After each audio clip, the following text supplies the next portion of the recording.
We should go into this Will Menaker interview because I think and it's called The End of the Left Liberal Alliance. Now they had Dasha on this podcast the previous week, which makes going immediately into Will very funny. I'm not sure that how I feel about this podcast yet. I think it's too online. And I hate to say that as a person who's very online, but it kind of feels like the vices of the online left kind of turned up too high. Of any kind of left liberal alliance. Who do you hate? Who are you angry at? It is the end of any kind of left liberal alliance in American politics. Exactly. There's no hope in changing the Democratic Party from within. Is woke over? Of course it's fucking over. We elected Donald Trump president a second time. Hopefully, President G, if you're watching this, I'm ready. I'm available. Put me in, coach. I'm ready to play. We are preparing the ground for you in this country. We are ready to collaborate. And just let's link and build, brother. Let's do it. Welcome to Doomscroll. I'm your host, Joshua Citarella. My guest is Will Menaker, a host of the Chapo Trap House podcast and a co-author of the Chapo Guide to Revolution. Look at AOC now, and I was gonna ask. Whenever I'm critical of her, like people crawl up my ass or whatever, and like I spent years probably like biting my tongue because I'm not trying to be like as reflexively like to shit on her as much as we need to differentiate the political program from whatever AOC is doing with this like bodies. Like, recently like what she just lost her like oversight committee bid to head up that committee to a guy who's like 75 and has cancer, and I just see that and I think good. Buy the ticket, take the ride. Because, this By is... the way, I agree with this. It's not that I want to root. I don't think it's good that AOC is bad at this. Like, I personally don't think it's good. I don't spend my time hyper-focusing on her. But the reality is she's leaning much more into Elizabeth Warren 2020 than she is Bernie Sanders 2016. Like, imagine if AOC was somebody who was, instead of like leaning into the liberal, like representational politics nightmare of corporate DEI trainings, was actually leaning into she tries to into a working class coalition. She tries to square the circle, but it's unsquareable. It's unsquareable, man. Like, Elizabeth Warren is not squareable with Bernie Sanders. I know a lot of people think that they are, but they're not. And I think Bernie Sanders himself tried to do that. That's why he failed in 2020, because he tried to do that. He said, okay, I think, he looked at 2016 and he did his post-mortem and he said, why did I lose? Well, I lost because liberals said that I didn't have enough support in the black community and that I didn't care enough about reparations and I didn't care enough about bodies and spaces, and I wasn't woke enough. And, I had these old opinions on gun control and immigration policy that weren't, the most rad-lib, libertarian-friendly bullshit. Like, I actually believed in, securing for the American worker a stable position in society. And, what did he do? He triangulated toward Elizabeth Warren. Now, Elizabeth Warren is probably one of the most unpopular politicians in America. I don't think Elizabeth Warren is going to last. I think she might lose her next election, quite frankly, in Massachusetts. She was a snake for Bernie Sanders. Her entire purpose in 2020 was to split the progressive vote, to split this kind of more upscale, professional managerial class, urbanite from the more young and working class elements of the Bernie coalition. And she successfully did that. She split the progressive vote. She grabbed a bunch of people that were Bernie Sanders 2016 supporters, and she diffused them. She split the coalition.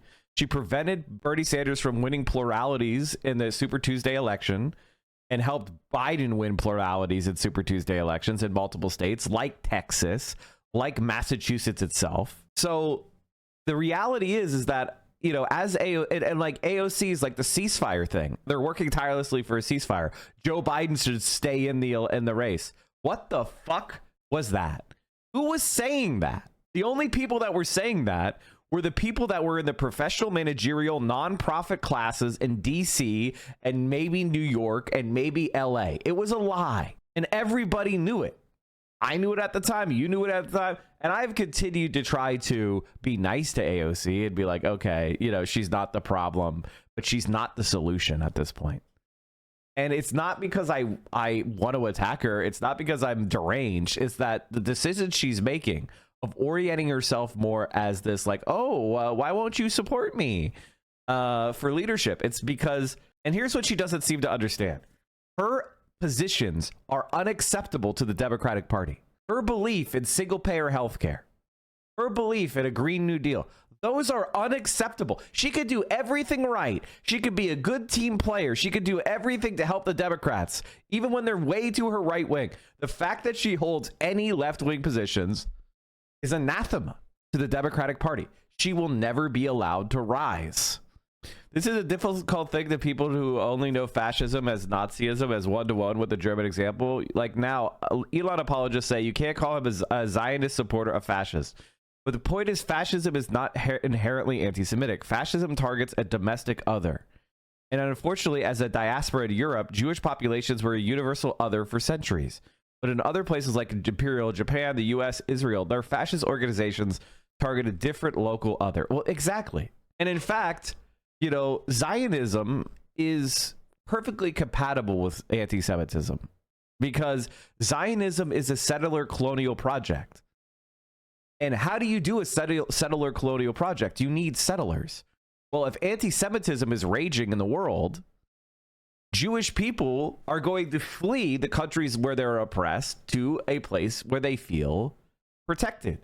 And that provides a source of settlers for Israel.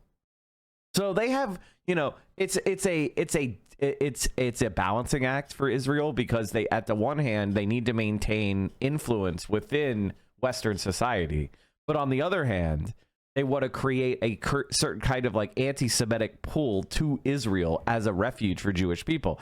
And that's the kind of tightrope they're walking right now. That is the tightrope they're walking. And basically, they have gone to far right parties throughout the world and said, we'll support you as long as you support us. And then you pick Muslims as your target.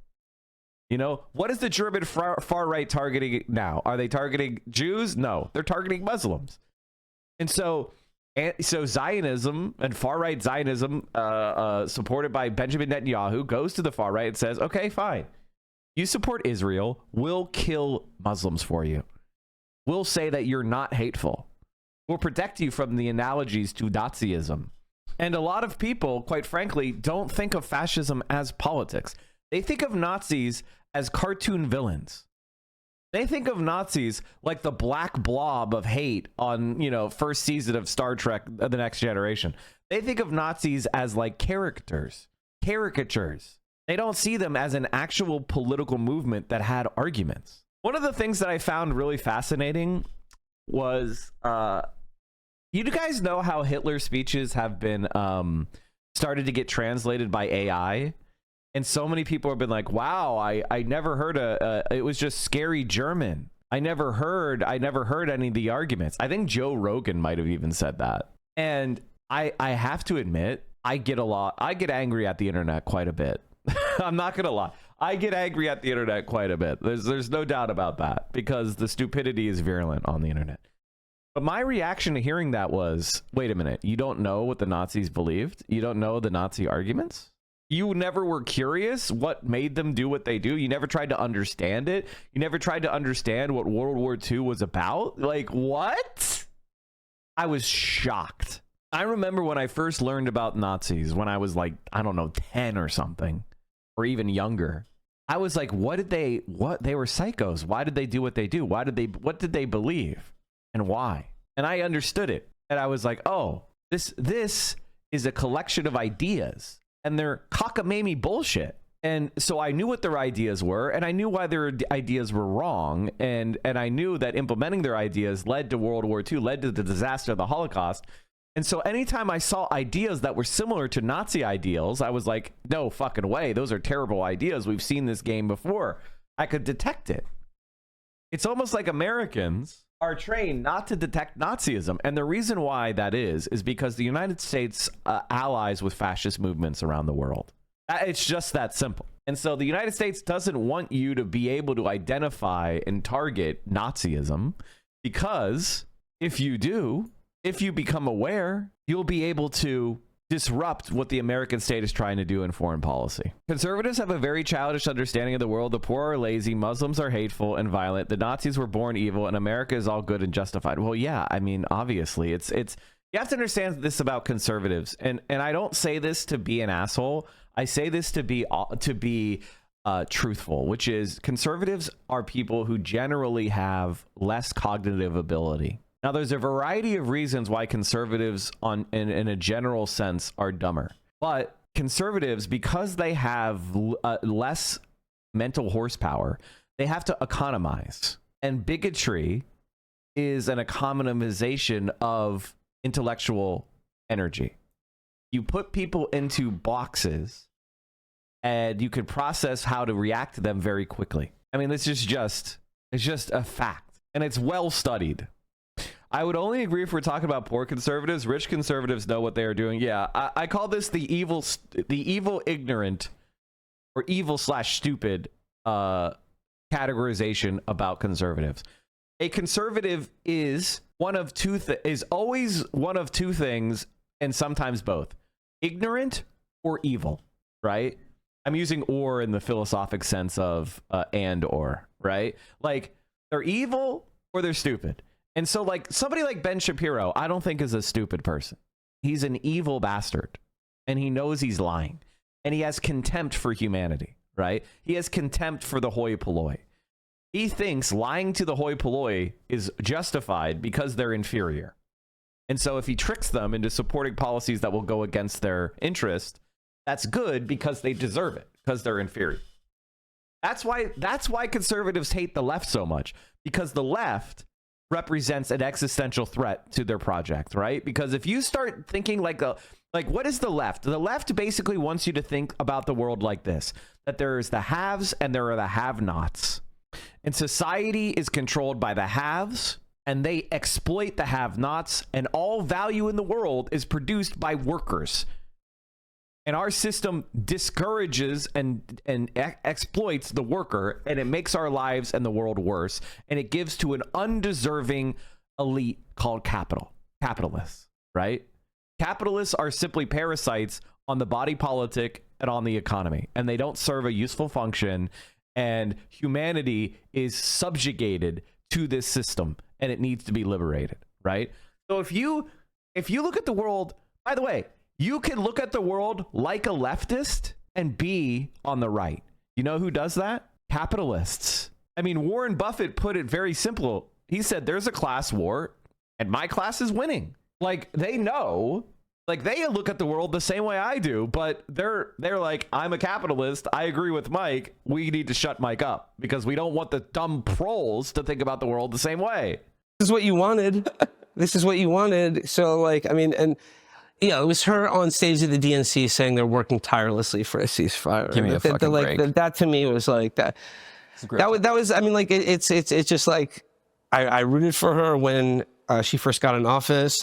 But I was skeptical then, but now I don't have to be skeptical anymore. There isn't no hope in any of this. Yeah. There's no hope in changing the Democratic Party from within. Why did Trump win the election? Well, because more people voted for him than his opponent, Kamala Harris. You don't say. Yeah. It really, it's a numbers game, really, at the end of the day. However, actually, in our system of government, it's actually the numbers you get from the state electors. But But yeah, essentially, he got more delegates and votes than Kamala Harris. So, I mean, yeah, if you're looking for a reason why he won the election, I think it's because more people wanted him to be president than his opponent. Called the racial. Well, let's begin with Joe Biden not stepping down after the 2022 midterms. And he was just, it's like, LBJ style, said, I'm not seeking a second term. And the Democrats had something like a real primary. The shambling corpse of the Democratic Party, just like, I mean, could there be a better representation of that for trying to pass off this, like, obviously senile old man to be. It's class warfare. Guess which class is winning? Do you think things have gotten better since 2006, or far, far, far worse? And I'll give you a hint. Far worse. Like their candidate, and then replacing him with Kamala Harris, who I think got a brief honeymoon of people just being like, oh, we don't have to vote for Joe Biden. She got about a meme news cycle. Yeah. She's Brad, but then it was just. I mean, I think what it comes down to, the easiest explanation is her and the Democratic Party, that the infrastructure around her, don't actually believe in anything. I mean, well, they do believe in certain things, making money for themselves, supporting Israel and Wall Street and their donors, but they essentially don't believe in anything. And you see a lot of that now in the sort of postmortems where people are they're stuck on this idea of messaging. We got our messaging is better, or we need 10,000 Hassan Pikers. And the message follows the policy. And if you don't have 10,000 Hassan Pikers. Yeah, let 1,000 Hassan Pikers win. They just think if we can only have Hassan Piker with our politics, then we'd have the perfect vessel for our message. And the answer is Hassan wouldn't be Hassan if he had the politics of, Pod Save America. Right. They essentially ran this election as a campaign against Donald Trump, yes, who's the most dangerous, evil man who's ever existed in American history.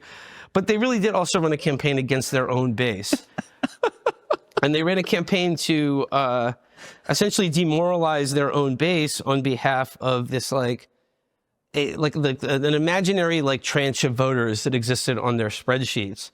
And I think who is that imaginary voter? The moderate voter, or the Republican voter that's voted Republican their whole life, but is uncomfortable with Donald Trump because of January 6th or Russia or blah blah blah. The list goes down. It's just a campaign for anyone but I don't know, they're the base. They're anyone liberal or progressive or a young person in this country. They didn't give people anything to vote for. And why would anyone vote for Republican Light when the full fat version is on offer and half the price? So, I mean, I think that's really what it comes down to. The Democrats didn't offer anything to anyone. They don't believe in anything. And say what you will about Donald Trump and the MAGA Republican Party, but it's pretty clear, what they're offering, what they offer the people who vote for them, which is just, that he may be, a cocksucker and a liar, but he's our guy. Yeah. And he makes the people who hate you mad.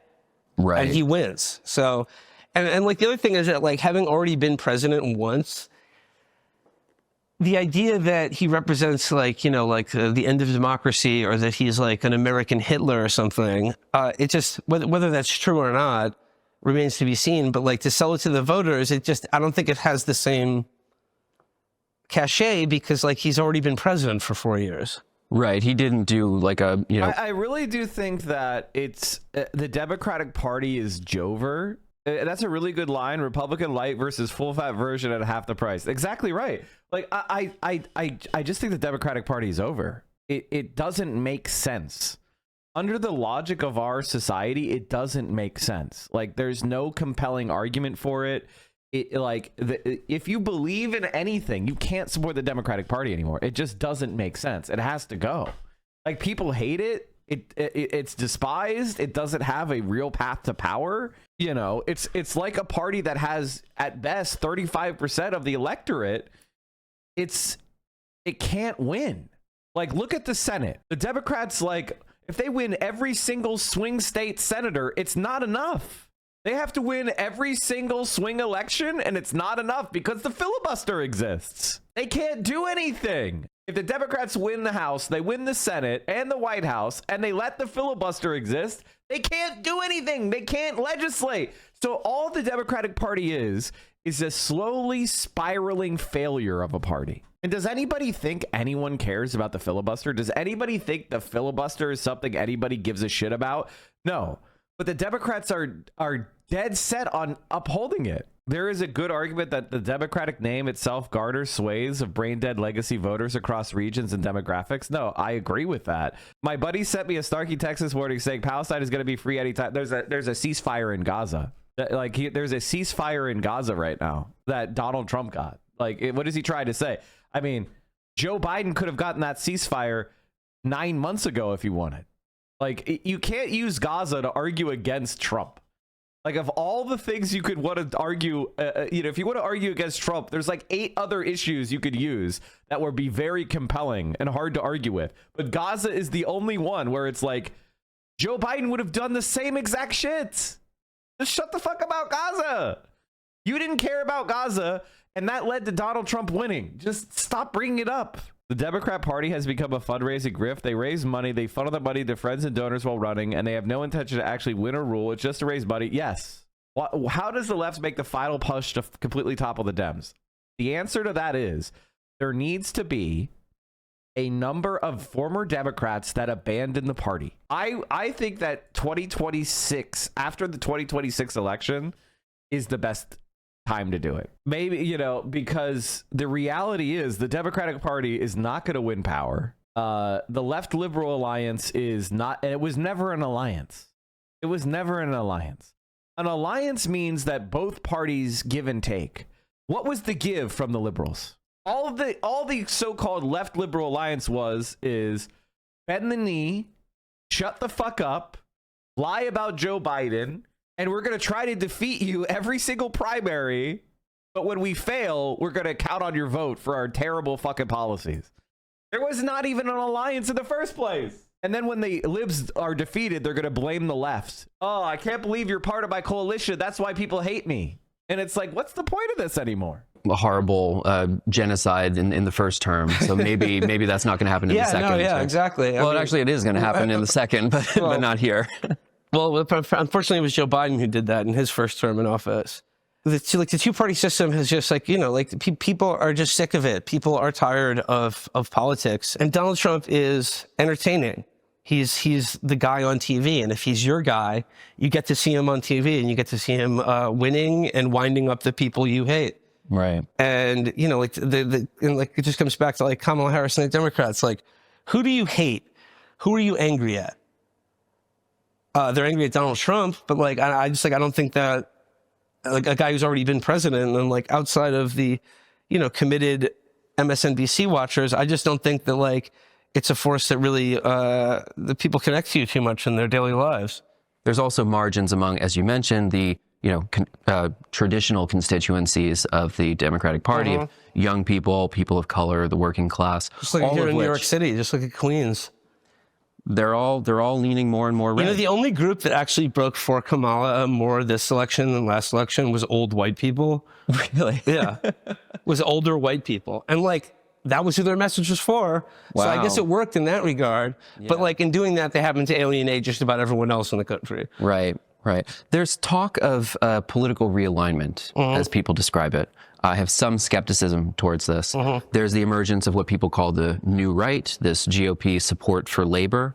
And within that, there are various constituencies, some of which have important disagreements with each other. Okay, and I'm gonna keep repeating this so that everyone hears it. If you think Joe Biden was pro-labor, you're fucking worthless. He had a couple people that got in the National Labor Relations Board, probably recommended by Bernie Sanders and Elizabeth Warren, that did some minor tinkering around the edges. He went to a picket line for a photo op after he was threatened with not getting an endorsement. He's not that pro-labor. And if you actually look at the numbers, unionization rate hit a record low. Just shut the fuck up about this. This is online. Oh, I saw a tweet of him. This is not real analysis. Just quit it. Global economy could face 50% loss of GDP between 2070 and 2019 from climate shocks. Okay. Not my GDP in 2070. Each other. How do you understand this emergent faction, this group that people call the new right? I don't take any of the political commitments seriously. I don't think we're going to see. Joke. You're a fucking rube if you think that the Republicans are going to do anything. They had 8 fucking billionaires on the dais. Most of them are huge union busters. Either Elon Musk is a huge union buster. Jeff Bezos is a huge union buster. What are you talking about? It's all a joke.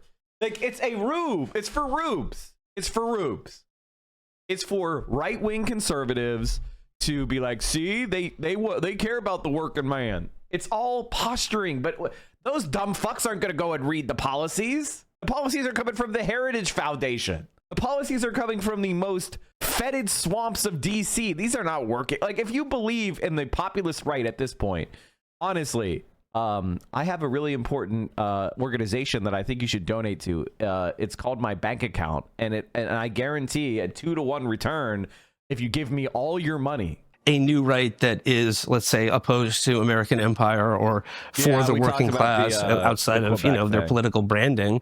But like, I understand it as a phenomenon that is, if Donald Trump has done nothing else in his, time as the dominant political figure in this era of American history, I think like the thing he's done that's going to have the most long-reaching effects is that I think he has severed in the popular consciousness like the association between voting Republican and like wearing a suit and tie every day. Right.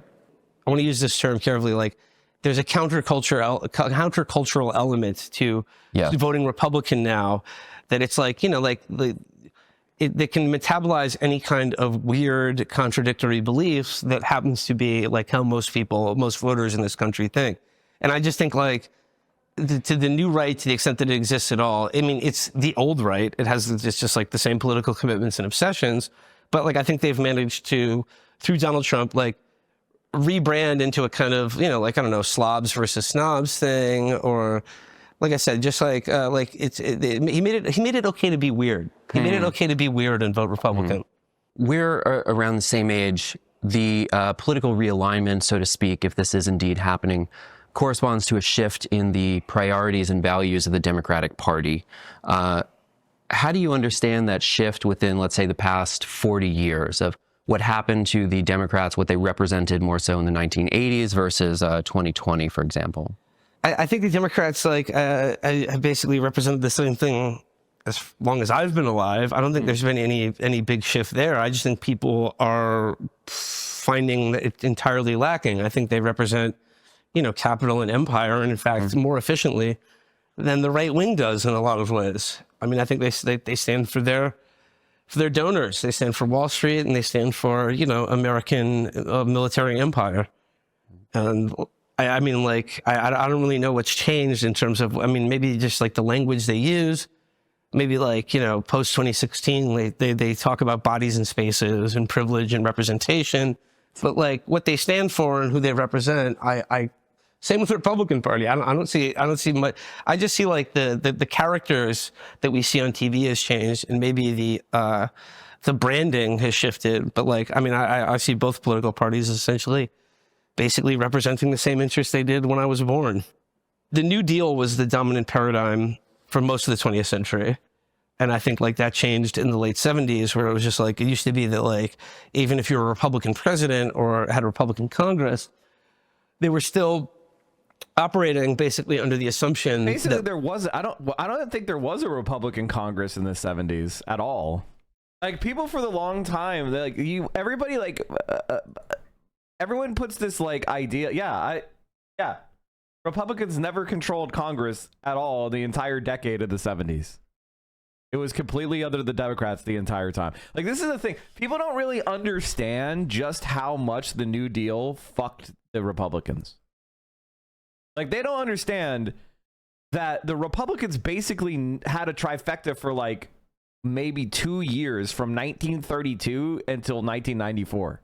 And there it is. It's right here. It's in 1956. For 2 years, the Republicans had a trifecta. Like, from the New Deal all the way to the Clinton era, the Republicans didn't control shit. Now, you could say there were a lot of conservative Democrats in there, and there was liberal Republicans, and it wasn't so clean, and blah, blah, blah, blah, blah. But the point is, like, the New Deal coalition changed American politics. I mean, Democrats almost had 80% of Senate seats during the New Deal. Like, look at this shit. Like the New Deal and what it created, and the idea of like a big government, or a government that like intervenes in the market on behalf of its voters, is, like you had to play by those rules. And then, by the time I was born, that was pretty much done. And we've seen like a steady erosion of the very idea that like that there is anything other than the market in our society. And I think both political parties are reflections of that ideological and economic system. Yeah. Who represents the interests of labor now? podcasters. That's Podcasters you could use who a are bit more, who work Carhartt. No, I mean, like the labor unions to the extent that they still exist Right. in the private sector, and more so in the public sector. But like, yeah, workers themselves, like it certainly isn't any political party in this country. And I think one of the things is like, and I know that people aren't gonna like hearing me say this, but I think it's the truth, so I'm gonna say it anyway, which is people are too comfortable or too busy right now. It may not be that people are actually comfortable, but they're too busy. You know, they look at the world, they think, well, if I work 70 hours a week, I'll be able to make it. And so they're putting their nose to the grindstone and they're doing it. Like, the unemployment rate is relatively low. The stock market is going up. Housing prices are largely going up. Things are fragile, but they're holding together.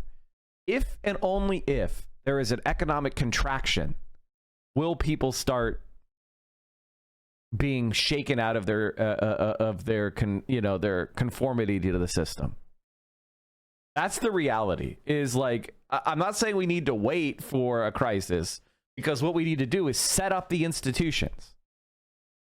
And this is what we need to do. We need to be prepared for a moment when the current political consensus becomes discredited, and it will be, because they're not setting up anything to make it stable, right? Like, they're not putting in systems to prepare for asset crashes, right? They're not putting in systems to protect from the environment. They're not hardening us from climate change. They're not preparing us.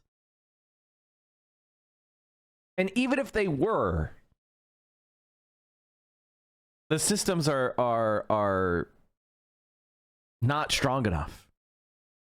They have systems that's called buy the dip. Well, you can only buy the dip if you haven't gone bankrupt from the highly leveraged purchases and bets you've made in the past. You don't think they're using leverage? You think they're all liquid? These motherfuckers aren't liquid.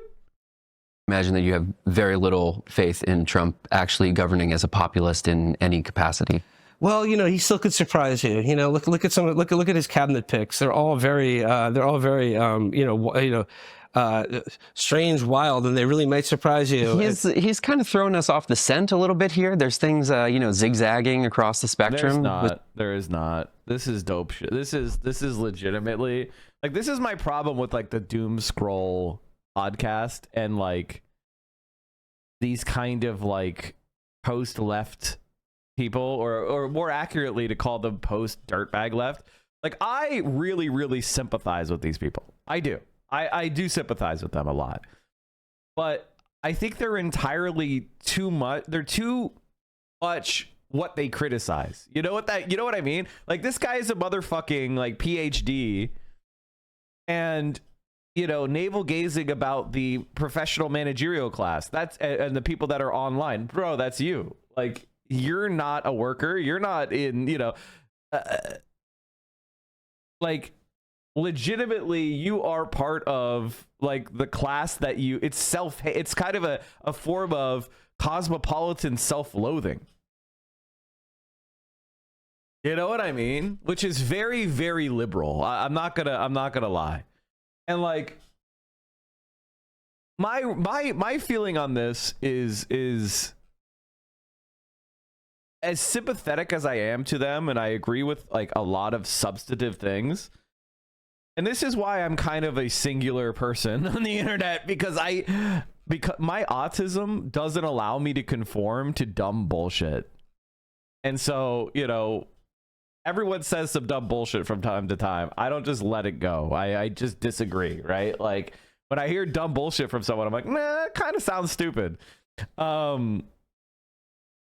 Which, I'm just listening to Mao, okay? The idea that there's any kind of populism on the right or worker or anything like that is nonsense. It's nonsense. With some of these picks? No, I mean, I think the truth about Donald Trump is that, like, he governed like any other Republican president would. Yeah. And that's No, I disagree. I disagree with Will here. Will is wrong. Donald Trump governed like Republican presidents wished they could govern. Basically, Donald Trump is governing in a more extreme way than even Bush would have. He's actually he is the hyper elite. He is the bloodthirsty capitalist dream. His policies are even more right wing. He is substantially worse than another Republican, but it's sort of like, it's like if Bernie Sanders was president, Bernie Sanders would govern like any other Democrat. It's like, no, the Bernie Sanders is stuffing red meat down the throats of the left wing. And similarly, Donald Trump is stuffing red meat down the throats of the far right. Like he is to them, Donald Trump is a better president to them. He's delivering more for them, not for workers. And that's the thing that, like, for his supporters and for people in the Democratic Party, I don't think they can get around. How did you first become politicized? Isn't the H-1B fight kind of populist? Okay. I have a very sophisticated, multi-threaded opinion on the H-1B visa fight, which nobody else has. So I'm going to go ahead and attempt to explain it and see if it makes sense. And feel free to bust me up. But basically, this is what it is. There are two factions on the far right. There is the libertarian kind of hyper, exploitation, cosmopolitan bourgeois. And then there is a more realpolitik, geopolitically aware faction of the bourgeois who are interested in their own class reproduction and the defense of their actual power in reality. And the geopolitically aware bourgeois understand that America is the source of capitalist defense. This is the bulwark against socialism. This is the bulwark against leftward progress on the planet Earth, right? The United States is the guarantor, the nation state guarantor of the status quo, of capitalism.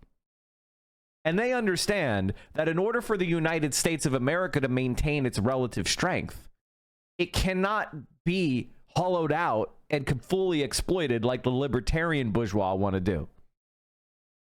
Because if the cosmopolitan bourgeois get their way and hollow out the United States to the point where it's not producing educated workers, it's not producing economically, it can't produce, warships, it can't produce military equipment. Like if the workers in the United States are super hyper exploited like they are in the third world, that's going to collapse the foundations of the defense of capitalism and therefore imperil the capitalist class. Right? So there is a inter-capitalist fight between the realpolitik, geopolitically aware capitalists and the kind of libertarian hyper-exploiters who just want to make as much money and who don't care about this kind of national or this geostrategic calculus, right? Because if the United States falls, if the United States spirals into collapse, who will win? China. And China is pushing a gradualist socialist program of under state control, under Communist Party control. That's going to result in 1,000 flowers blooming and the capitalist class being subjugated politically to socialism. So they don't want that. They want to contain China. They thought that they could corrupt China. And I'm not saying China is perfect. There's plenty of billionaires in China. There's plenty of exploitation in China. There's plenty of domestic policies I don't support. China is nowhere near the state that I would want to end up at. Okay? But at the same time, they're doing a lot of things right. They're doing a lot of things wrong, but they're doing a lot of things right. What is the United States doing right? Nothing. Literally nothing. So, you could look at China and say, wow, 30,000 miles of high-speed rail built in 20 years. That's incredible. That's insane. Fastest high-speed train prototype just developed 2 weeks ago, going 450 kilometers an hour. That's insane. Investing $600 billion in renewable energy last year, constructing 70% of the EVs, 90% of the lithium-ion batteries, 95% of the solar panels. Like, wow, that's incredible. graduating 6 times the number of engineers than the United States did last year, and twice as many PhDs. Like, they're doing some things right. Now, they're a developing country. They're behind the United States in a lot of important ways. They still have hundreds of millions of people that are in underdeveloped rural regions. They have income inequality. They have, I think they're too closed in certain aspects of political dissent. And there's a lot of criticism. I didn't like the oppression they did towards Xinjiang and the Uyghur population. Like, I have criticisms of China, but they're substantive. What is the United States doing right? I mean, I don't know. Like, I grew up in a, upper middle class liberal. That was Matt Christman. Matt Christman talking about the Don't Be a Pussy versus Don't Be an Asshole party. That's back from 2021, I think. Family on the Upper West Side of Manhattan. So, politics is, always something that was like discussed in our household. I would say, like, in terms of what like severed my belief that liberalism or the Democratic Party was really on my side or like represented the things that I believed in was definitely the Iraq War and the entire war on terror and like the Bush years. Right. And it was seeing like, not just like pretty much every Democratic politician, but also just like all the organs of what I thought was like, the respectable liberal media, be it the New York Times or the New Yorker, or just all basically get on board for like George W. Bush and the war on terror and invading Iraq. Yeah. And then like that to me, when I was like, okay, like something about what I believed is incorrect, or it's just not adding up, or like these people are not on my side. So if anti-war sentiment is kind of the catalyst for becoming politicized in some capacity, in which direction did you go? What kind of material did you seek out? In college, I guess I just started like seeking out voices that were, had been branded as heretical or critical of liberalism, like, like Counterpunch, for instance, like Alexander Coburn. But for me, it was kind of like the political blogosphere back when that was a thing, back when people had blogs. And it was just like, I don't know, just finding the opinions of people where I was just like, I read them and I was like, oh, this person's talking sense. Or like this person is kind of, I don't know, cracked open a horizon of like, yeah, it's okay to hate Democrats and the people who vote for them. So in some capacity, you are politicized by the alt media of the time. Yeah. Yeah. That's happening a lot now on the internet. I've interviewed a lot of young people over the past few years who have become politicized through memes and videos and podcasts and basically moving through social media networks. But the affordances of that digital space are quite different than the blogosphere of previous generations, where in an attention economy, people will often comedically or satirically overstate their political positions. Right. And it can be hard to tell what someone means for real and what someone means as a joke. And by the way, this is a tremendous advantage to the right wing. This is a tremendous advantage to the right wing. First of all, the left will not allow you to do this. Like, if I do this, I'll be labeled a tanky, and, I'm not able to make satirical or deadpan statements. There's this sort of anarchist whiff of inquisitorial speech monitoring. There is this kind of id poll oppression stacking, well, I disagree with you, but I am X, Y, and Z oppressed identity, and if you disagree back, you are a X, Y, and Z bad, thing, right? Also, the right doesn't really care about truth. Ironically, the postmodern conservatism is, without a doubt, the era we've entered into, which is, I don't know if I believe it until I see how the audience reacts. This is how conservatives are now, right? Like, a conservative will go up there and say, kill all the trans people. And then you'll be like, oh my God, that guy's a fucking genocidal maniac and a piece of shit. We should arrest that guy. I'd be like, that was a joke. I'm sorry you can't handle a joke. But if the audience is like, yeah, we really should fuck with trans people, then it becomes their position. It's a continual, Schrodinger's position, Schrodinger's jokes, really, with the right. It's a joke until it's not a joke. If it needs to be a joke to save their ass, it's a joke. If it's not, if they can get away with saying it, then it's not a joke. And so the audience also, and this is the other part of it, the audience gets to believe that the person speaking agrees with them on anything, because when they disagree with it, they'll self-convince it's a joke, but if they agree with it, they'll say it's not a joke. And so you have this situation where nobody knows what each other actually believes, but they're still collectively together and bashing outsiders. And there you have it. That is the key element of, that's why, like, it's kind of embarrassing to think the far right populist shit is real, because you're saying, you're kind of letting yourself, you're telling on yourself that you don't understand this kind of like postmodern conservatism. You are being convinced by shit they don't believe. Go read more Adrian Zenz. Oh no. Are you sure a German far-right guy who is a committed anti-communist and has never set foot in China is the best source of information about China? I don't know. I think he might be a little bit biased. Sometimes they themselves may not be sure. I'm graduating from university this spring and want to know if you have any advice for someone to build leftist institutions as full-time work. Unionjobs.com is a good place to look. There is I also had another, I had like,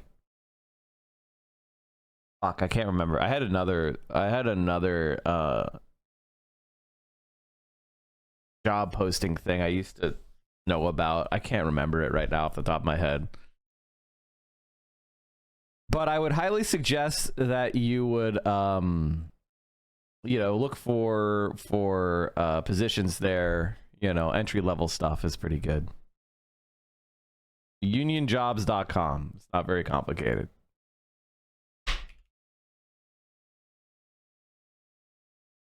And you can look for staffing positions.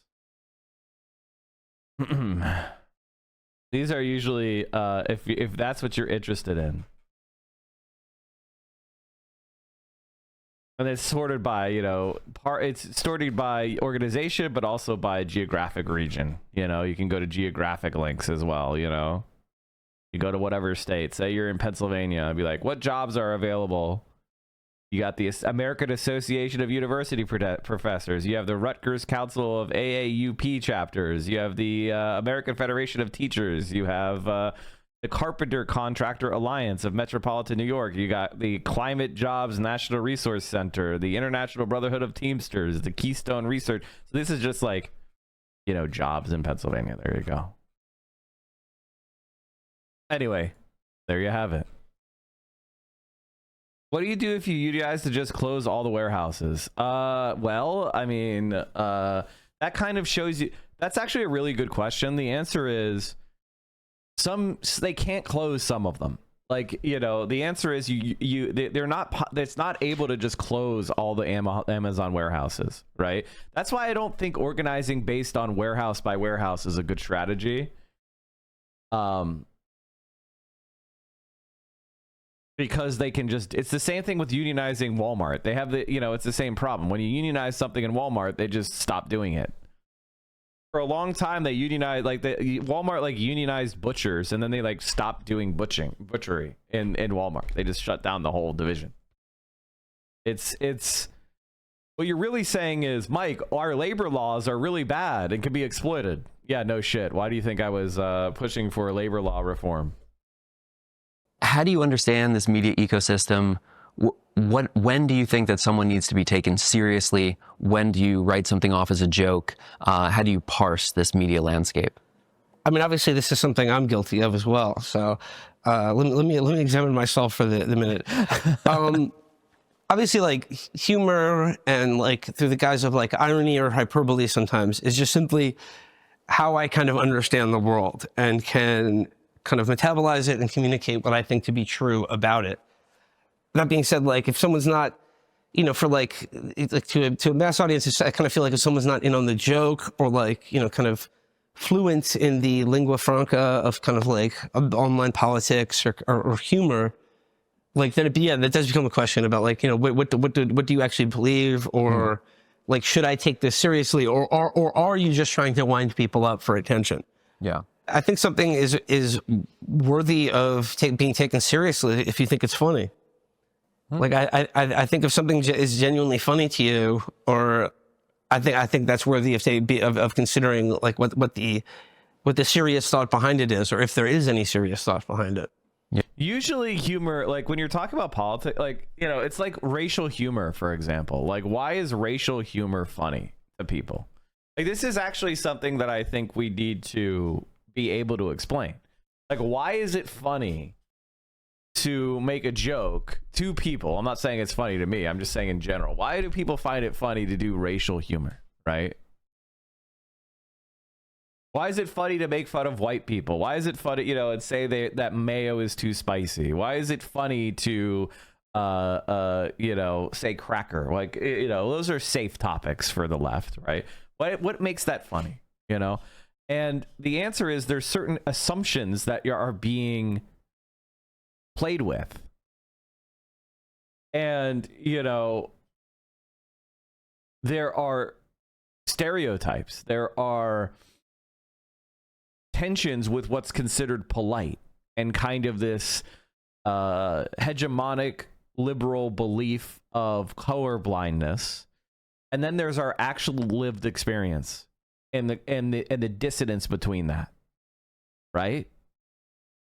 I think that's what I would talk about. That's what I think it is. It's about, it's the and there's also a feeling of transgression, right? There's a feeling of kind of sticking your middle finger up to your kindergarten teacher and saying, I'll do what I want and you don't have control of me. So there's almost a liberatory aspect of it, right? Of being rude. Like, being rude is ultimately one of the freedoms that we have, right? Like, the prissy people at power tell me I need to eat with my utensils, and instead I'm eating with my hands. It's a certain level of it's a micro act of rebellion. Yeah.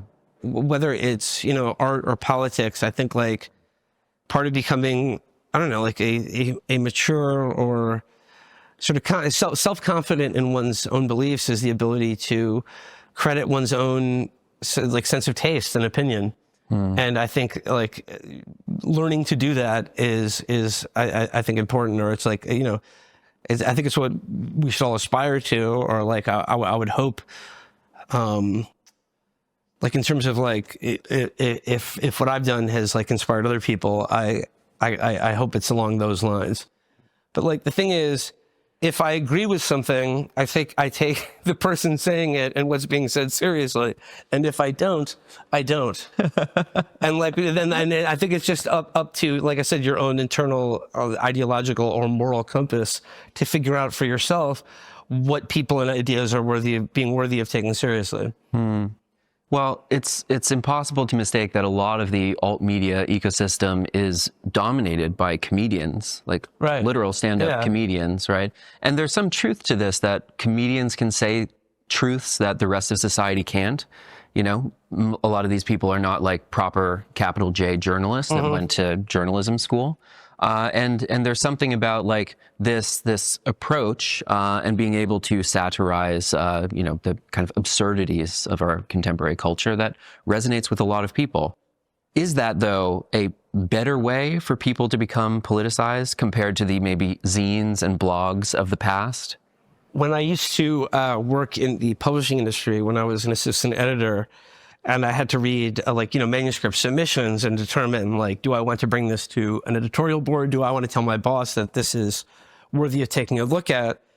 Like, what would get me past that first 2 pages, or like the 9 times out of 10, like the thing that would get me to a yes would be, does this make me laugh? Yeah. Do I discern a sense of humor here? And I think whether it is like, you know, in that guy's, or in making or advocating for a political point of view, or making a political point, or assailing one, I think if you can make someone laugh, I think that's like, that is so much, I think that's just so effective in kind of in communicating the point you're actually trying to make to someone. And I actually agree with this completely, but I think there's too many political comedians, and so I haven't been focusing on it. But sometimes I think it's a mistake.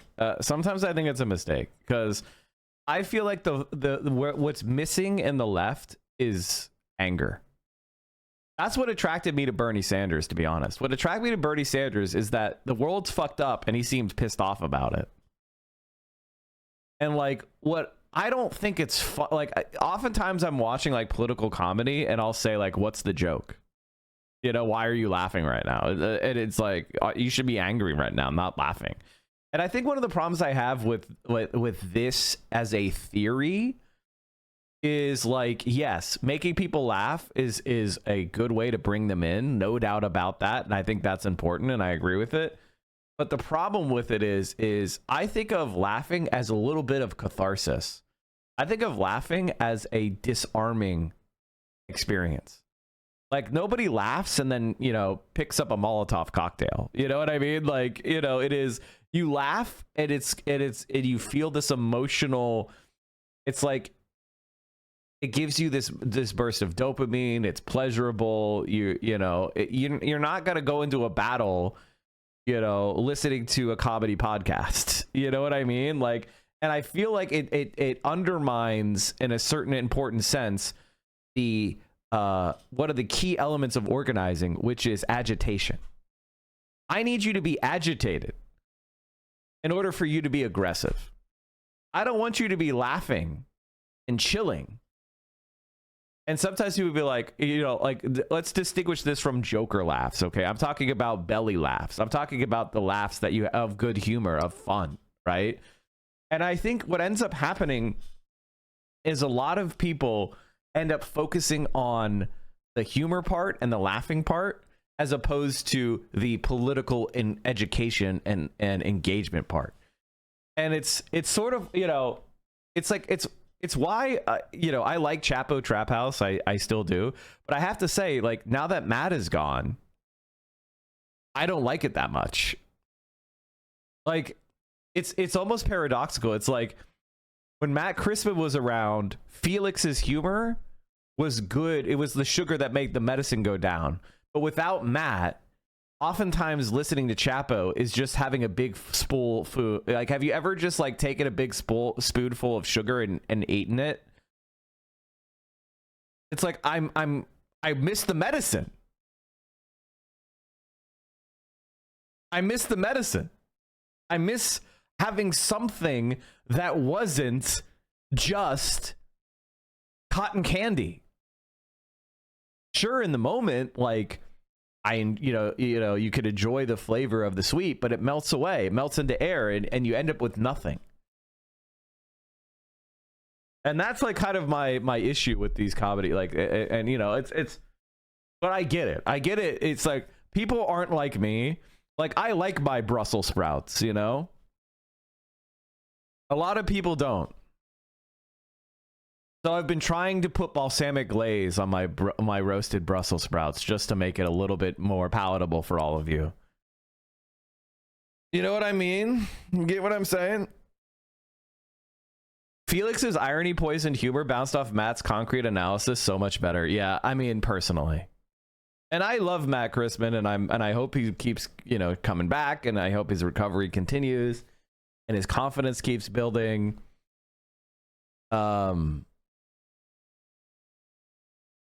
I hear you. I went from a political comedian to occasionally funny commentator because the message is more important to me than the laugh. It's like, one of the things that I've considered, this is like the dumbest. Okay, you guys want to hear something really stupid that I thought? I was like, you know what? I was thinking to myself, how crazy would it be for me to like study stand-up comedy? Like, how crazy would that be? Is that a completely insane thing? But Matt is also fun. I would never do it. I'm just saying. It's like one of those things where I'm like, not to go and do stand-up comedy, but just to study it as like more of a understanding of the craft. I consider myself to be you study that shit? Are you insane? Of course. Studying humor sounds so clinical. Oh no, you guys don't know. What do you think comedians do? Of course they study comedy. Of course they study comedy. Of course they're thinking about it. Do you think they go up there and they're just, when a comedian goes and does a routine, like that's all memorized, right? That's not them just going up there and talking. Oh no. Oh no. You know what it is? You know what I'm realizing in this very moment? Like I just had a spark of what I think might be an inspired thought, which is I think that stand-up comedy is the last place that people can just gather and talk about ideas and talk and reflect on society. Like we don't have union halls anymore. We don't even really have religious pulpits. Like people don't go to church anymore. Like the last place that we have in society where people get together and think about stuff is in a stand-up comic sketch. Like, I mean, streaming is the other one. Like, I'm doing it too. Obviously. Like, you guys are coming in and listening to 5 hours of me doing speeches, like, and having conversations with you. Like, this is also one of the things. And, like, it's really important stuff. There's no doubt about it. Oh, by the way, I wanted to show you guys something that was really cool, because it brought a tear to my eye and it gave me hope.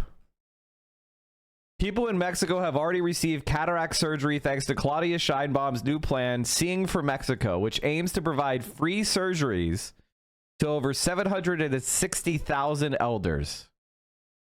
Principal causa de ceguera reversible. I need translate more. Las cataratas son en la actualidad la principal causa de ceguera reversible en México. Por esta razón, el sector salud ha puesto en marcha la Estrategia Nacional de Cirugía de Catarata, Ver por México. Equipos multidisciplinarios en hospitales de todo el país unidos por un mismo fin: devolver la vista de las personas a través de una cirugía de catarata.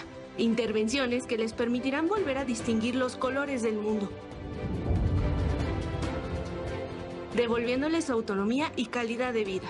Esta iniciativa refleja el compromiso del gobierno de la presidenta Claudia Sheinbaum con la salud y el bienestar, acercando soluciones concretas a las y los mexicanos. Ver por México, acciones cercanas a quienes Do you think Trump will try a coup in Mexico? Yes. más lo necesitan.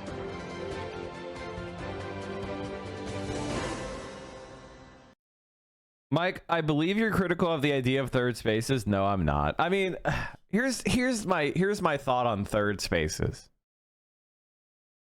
My thought on third spaces is that they can't be artificially constructed from the outside. Meaning, like, if I set up to build a third space, it's not going to work. It must be an organically attractive space. It has to be something that people are in and of themselves wanting to go to and exist in. It can't just be like, I need to create this space for people to blah, blah, blah. It has to be part of a integral and attractive design. It's like union halls, many of them still exist, but they're ghost towns, you know? It's because people are being attracted to somewhere else. Gobierno de México. A ver, pon la plataforma. Gracias, Ramiro. Para que la gente conozca. Okay, do you see what's happening here, chat? Claudia Sheinbaum is doing a stream. This is a stream. And she doesn't stream as long as AMLO does. She does like 2 hours of streaming a day. AMLO used to do 3 hours plus. She's doing a show every day. She does a stream. And she says, what are we doing? What are we working on? Son operaciones gratuitas, intervenciones gratuitas en la estrategia Ver por México, que es para todas las personas que requieren una cirugía de cataratas.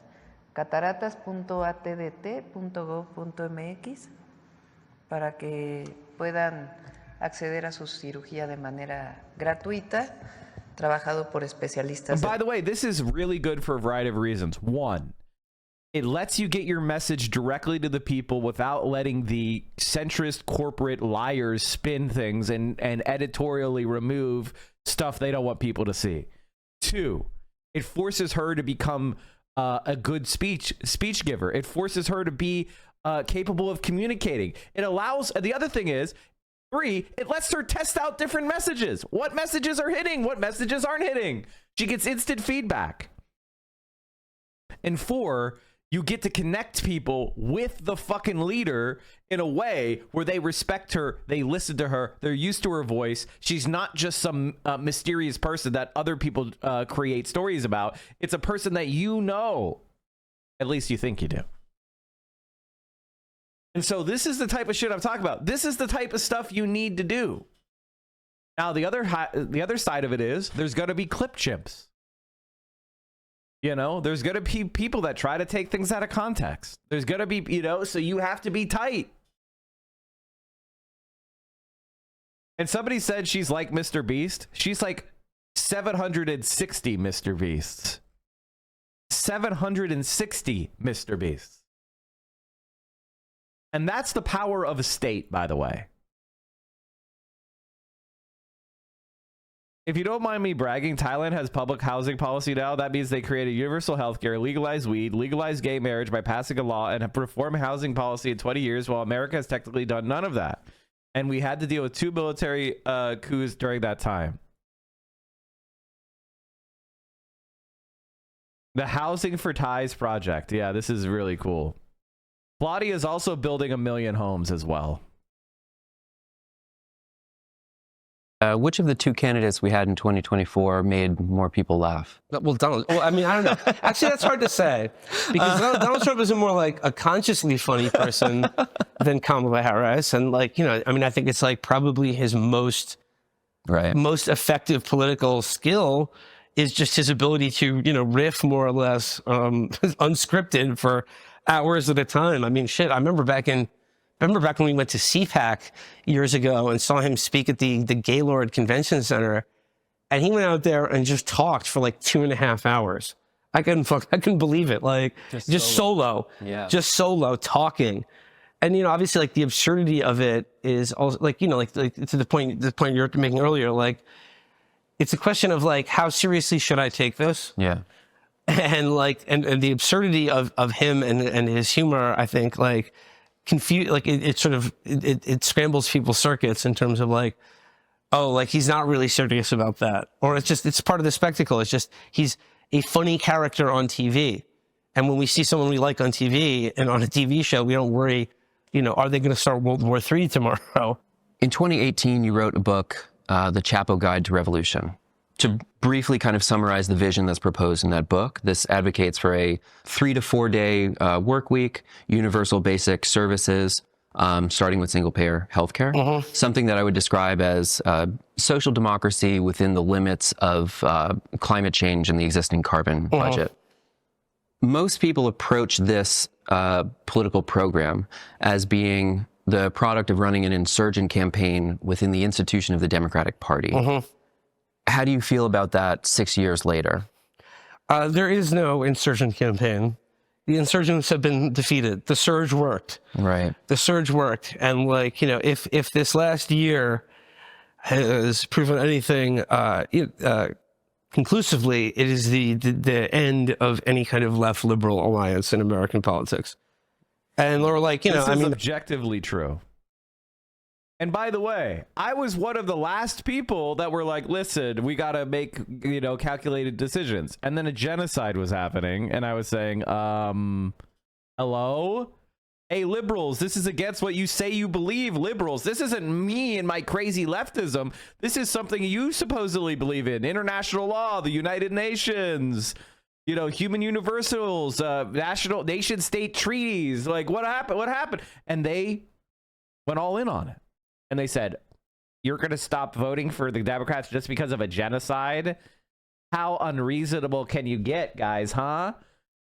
We've got tax credits for small businesses to get. And a lot of people were like, there were a lot of people out there, and I will never forget it. I'll be honest with you, chat. Even if you were a quote against the genocide, but if you fundamentally were like voting for Kamala is right, I just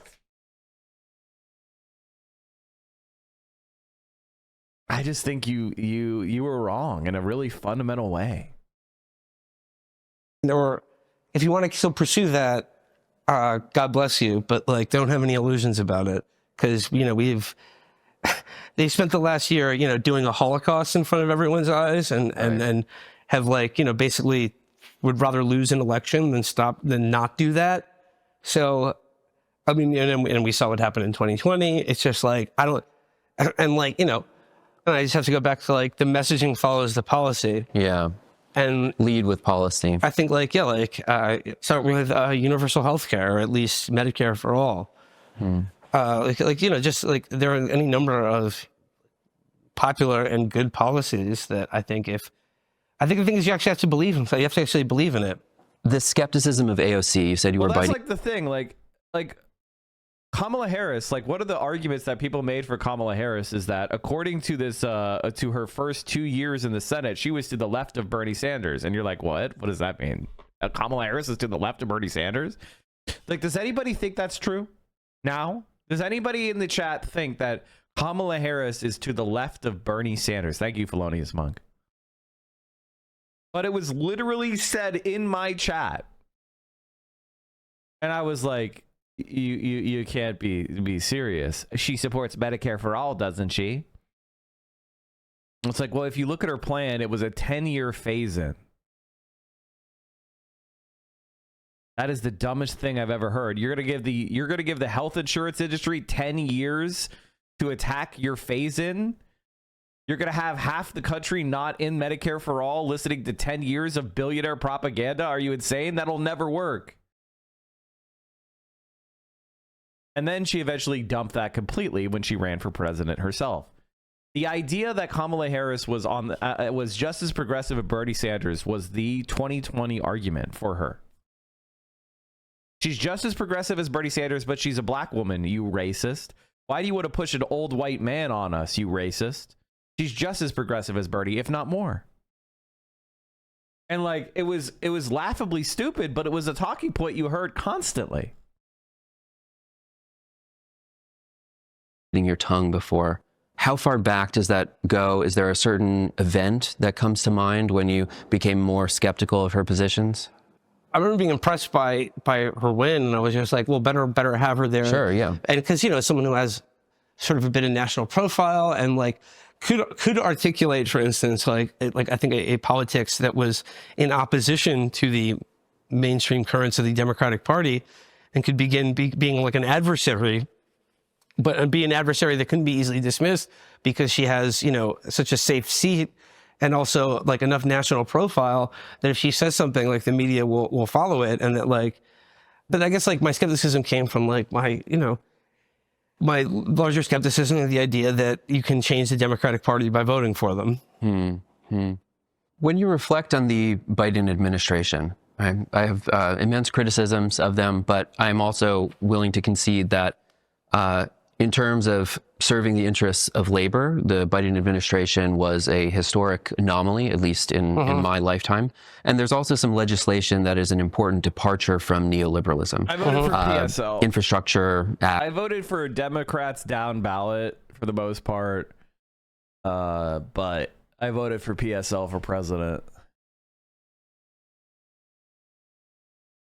Unfortunately, you know, some very good people lost in Pennsylvania because Kamala Harris was so unpopular. Act, Inflation Reduction Act, CHIPS Act, things like this that back away from the kind of free market policies that have dominated American political consensus for the last 40 years. How do you feel about Joe Biden's approach and support for labor during his administration? And do you expect any of those policies to continue under Trump? Golf claps for Joe Biden. But like, you know, if he, you know, if he hadn't carried out a genocide, I guess I could look at him as being like, hey, he's the most pro-labor president in my lifetime, which is also sort of like being the world's tallest dwarf.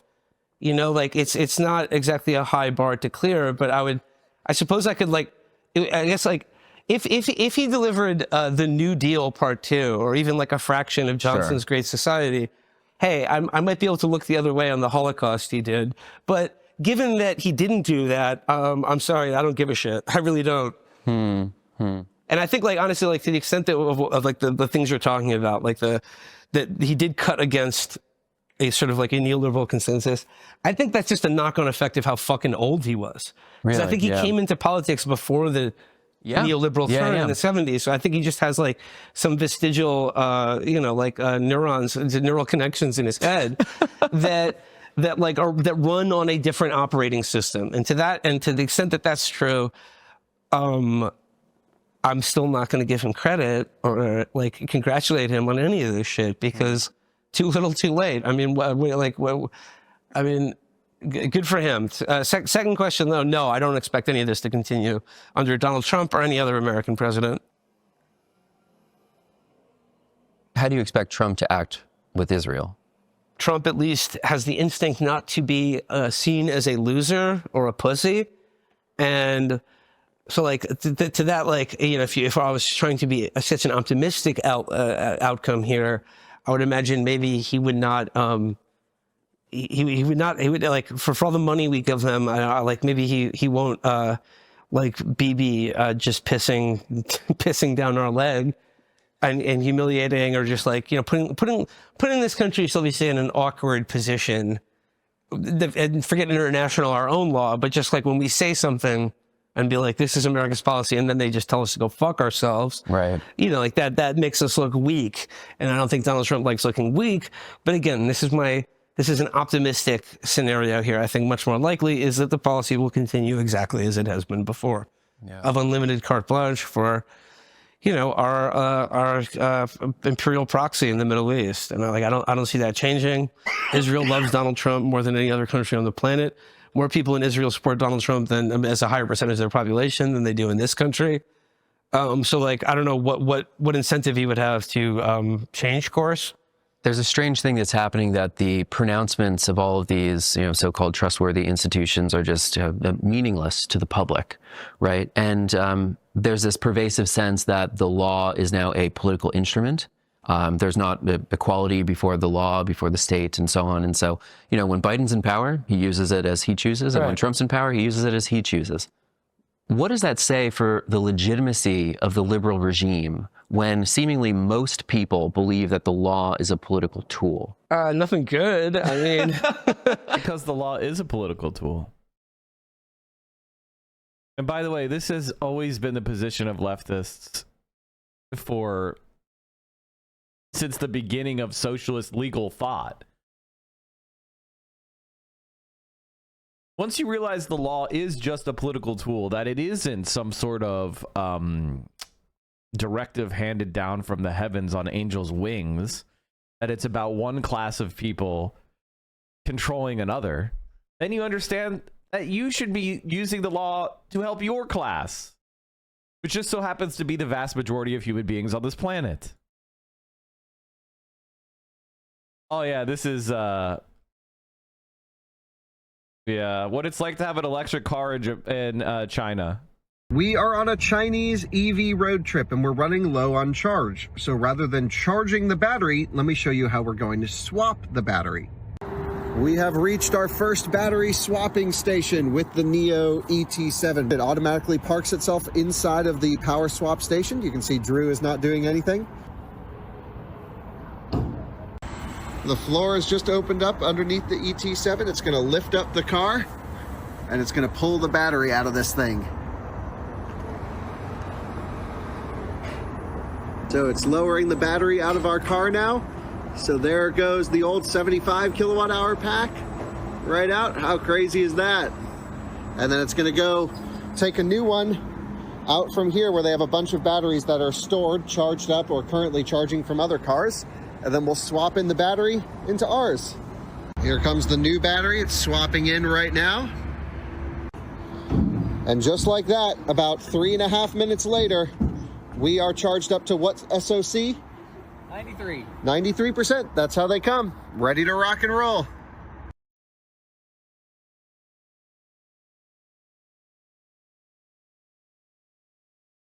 We are on a Chinese.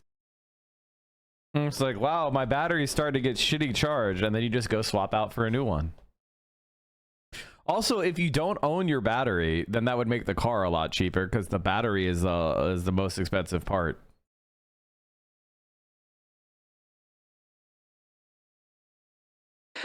Yeah, no, I mean, like, that's not a good development. No, I mean, like, look, I think now with like a second term of Donald Trump, we're going to see like a new era of. That's pretty much faster than fueling a gas car, yeah. Not just like the absolute looting of like what remains of the public sector or public good or public institutions, and just a fire sale of any even like remainingly barely legitimate or functional government. Trump is going to pardon Eric Adams. Yeah. Like that is going to happen. Whether Eric Adams will be reelected mayor is another thing. But like, here's the thing. I think the thing is like, liberalism as like the, you know, like as forever having to play the you know, cast themselves as the good guys of history.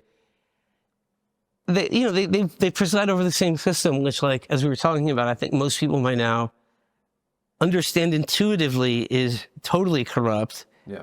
And, you know, run by thieves and. Well, this is what's happening is basically they have to transition regular liberals back into nationalistic perverts. Like, that's what they have to do. That's the only way. And so they're going to, you know, it's going to be white man's burden 2021, you know, or you know, 2025. They have to do that because, and that's what Donald Trump really does do. Donald Trump is like a neo-imperialist revival because he's not arguing that the Panama Canal is anything but it's America's because we need it, you know, and we're strong enough to take it. You know, might makes right. I'm in Chicago, but can't find any info on the new coming ICE raid. Some say it isn't happened. Others say we're bracing for it to happen. Anyone know anything? I would suggest that it's going to happen. And here's what I would also say. I would say that the most likely targets for these ICE raids are going to be the most law-abiding immigrant. Because think about it from the perspective of an ICE officer. Are you going to want to roll up on MS-13 and try to arrest those guys? Or are you going to want to roll up on grandmas? Like, just from the point of view of, like, effort and risk, you're going to roll up on the grandmas. Did Mike cover the bishop yet? No. And so, yeah, and if you're a leftist and you ever thought, what is the way that leftists look at jurisprudence? This is the answer. It's called legal realism. Legal realism is a legal theory predicated on the notion that all law derives from prevailing social interests and public policy, as opposed to purely formalistic legal considerations. Legal realism is also thought of as a naturalistic approach to law, and that jurisprudence should emulate the methods of natural science. That is, it should rely on empirical evidence and hypotheses that have been tested against the reality of the world, rather than rely on theoretical assumptions about the law. Now, this is so clearly, obviously correct. I don't know what else to say. Like, of course, we should only interpret the law as, the way our experience shows us it to, like, actually affect things. The other thing I would say is legal realism would predict that the Supreme Court of the United States may indeed revoke birthright citizenship for the children of illegal immigrants. Now, a lot of people are saying, Mike, it's in the 14th Amendment. It's in the plain language. Let's bring up the 14th Amendment. All persons born or naturalized in the United States and subject to the jurisdiction thereof are citizens of the United States and of the state wherein they reside. No state shall make or enforce any law which shall abridge the privileges or immunities of citizens of the United States, nor shall any state deprive any person of life, liberty, or property without due process of law, nor deny to any person within its jurisdiction the equal protection of the laws. Now, a couple things that I would point to you. First of all, it doesn't say deny citizen equal protection. It says person within its jurisdiction. So how does the Lincoln-Riley Act comport with this? The answer is it doesn't. So, basically the Lincoln-Riley Act that, 11 or some sort of, I think it was 9 Democrats or 8 Democrats in the Senate voted for, and 50-some Democrats voted for in the House, blatantly violates the plain text of the Constitution. That makes them enemies of the Constitution. And all of you who took an oath to uphold and defend the Constitution against all enemies, foreign and domestic, now have a number of people in the Republican and Democratic parties that are avowed terrorists and enemies of the Constitution. I don't know how you're going to defend, your oath. I'm just pointing that out. The other thing is, it says all persons born or naturalized in the United States and subject to the jurisdiction thereof. Just to clarify this for everybody, if you are within the geographic bounds of the United States, you are subject to the United States jurisdiction in a doctrine called personal jurisdiction. By entering and physically, and the only exception to this is like a diplomat who has diplomatic immunity. Okay? So basically what they're trying to do is ignore the plain and clear text of the amendment, and then there's also the jurisprudential precedent that reinforces this idea. And there's a doctrine known as stare decisis, which means basically what is the exact translation? It's like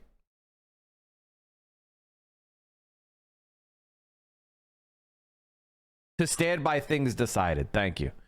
Stand by things decided. So in other words, courts are supposed to just say, this has already been decided, we agree with it. There's nothing novel.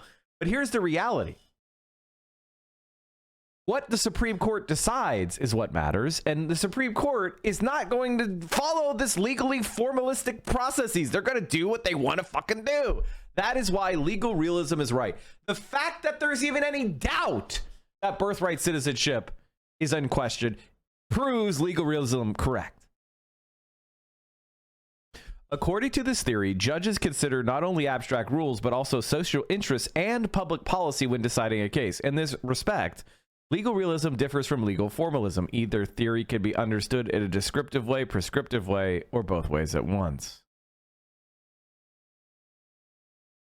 Oliver Wendell Holmes Jr., one of the towering figures in American legal thought, heavily influenced the formation of legal realism in American law, particularly with his prediction theory of law, which stands for the idea that law should be defined as a prediction, most specifically a prediction of how the courts behave based on realistic or even moral or biased considerations. Holmes famously wrote in The Common Law that the life of the law has not been logic, it has been experience. The felt necessities of the time, the prevalent moral and political theories, intuitions of public policy, avowed or unconscious, and even the prejudices which judges share with their fellow men have had a good deal more to do than the syllogism in determining the rules by which men should be governed. In other words, Law doesn't have to do with logic.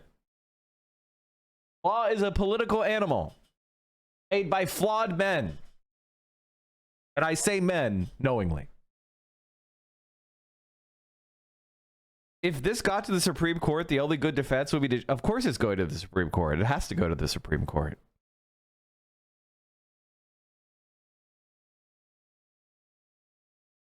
Crooks and rapists. And I suppose now, like, say what you will about like a second Donald Trump term, but like, I guess even when he got elected the first time, I thought the positive aspect of it is that no one in America, no one in our government or society can really pretend to believe otherwise about who America is and who we really are in this country. And as far as entering a new era of just like open thievery and corruption, at least we don't have to pretend it's anything different. At least we don't have to pretend like we know there's anyone like that the white hats are coming to save us, or that like the if only we can return the ship of the hand on the wheel of the ship of state to like the sober, serious party of the Democrats, who have just like all right, they're every bit as corrupt too, but it looks like they're not having any fun while they steal. There's a lot of people now who are open to new narratives, right? The delegitimation of the existing system is making people go out online, look for new descriptions of the world, something that fits their experience. There's been a lot of talk about the need for a liberal Joe Rogan in the last few weeks.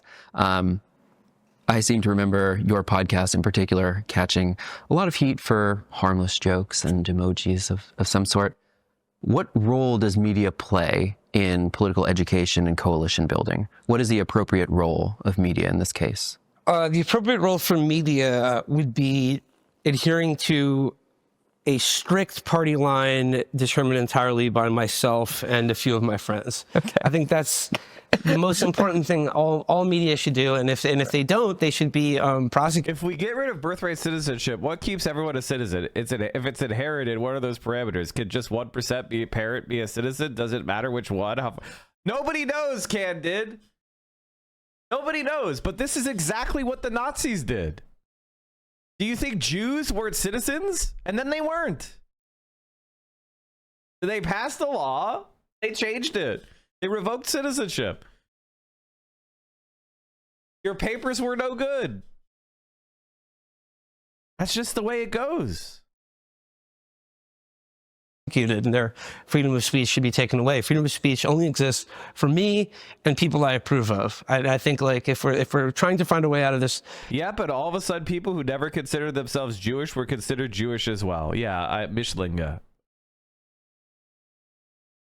Mixed race people, and they defied people as Jewish as people that had one grandparent who was Jewish. So imagine what it was like in Germany. You were non-Jewish, and you had a grandparent who was ethnically Jewish but never practiced Judaism. Maybe they even converted to Christianity. And then you were being called Jewish. And you're like, what? This political situation we find ourselves in, it's take away the freedom and rights of people that I don't like or find annoying in any way. The media's traditional role has been to kind of create a consensual reality. And that consensus is now a decade into being completely obliterated. And, we're in the hour of the wolf now, so just have fun.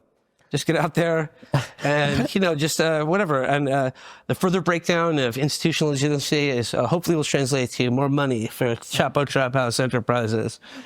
What you mentioned this consensus before. What held it together, let's say, 10, 20, 40 years ago, whenever it was, relatively less fragmented than it is now? You go back to say that we're kind of the same age, or it's just like that end of history moment in the 90s where I think pretty much if you were of a certain class or education level in this country, everyone kind of felt like, yeah, there are problems in the world and there are problems in our country and there are historical problems that I was somebody who came of age in the end of history, and I remember the moment that theory was dramatically refuted. It's when the second plane hit the second tower of the World Trade Center. It was still, you know, when the first plane hit the World Trade Center, people were like, what happened? Was it an accident? Huh? And every camera was trained on the burning tower, and people were like, what the fuck? What happened? This is horrible. And so we all saw it live on TV when the second plane hit. So the whole kind of like thesis of liberal democracy as the final stage of humanity and American hegemonic power would be unchallenged was thoroughly refuted.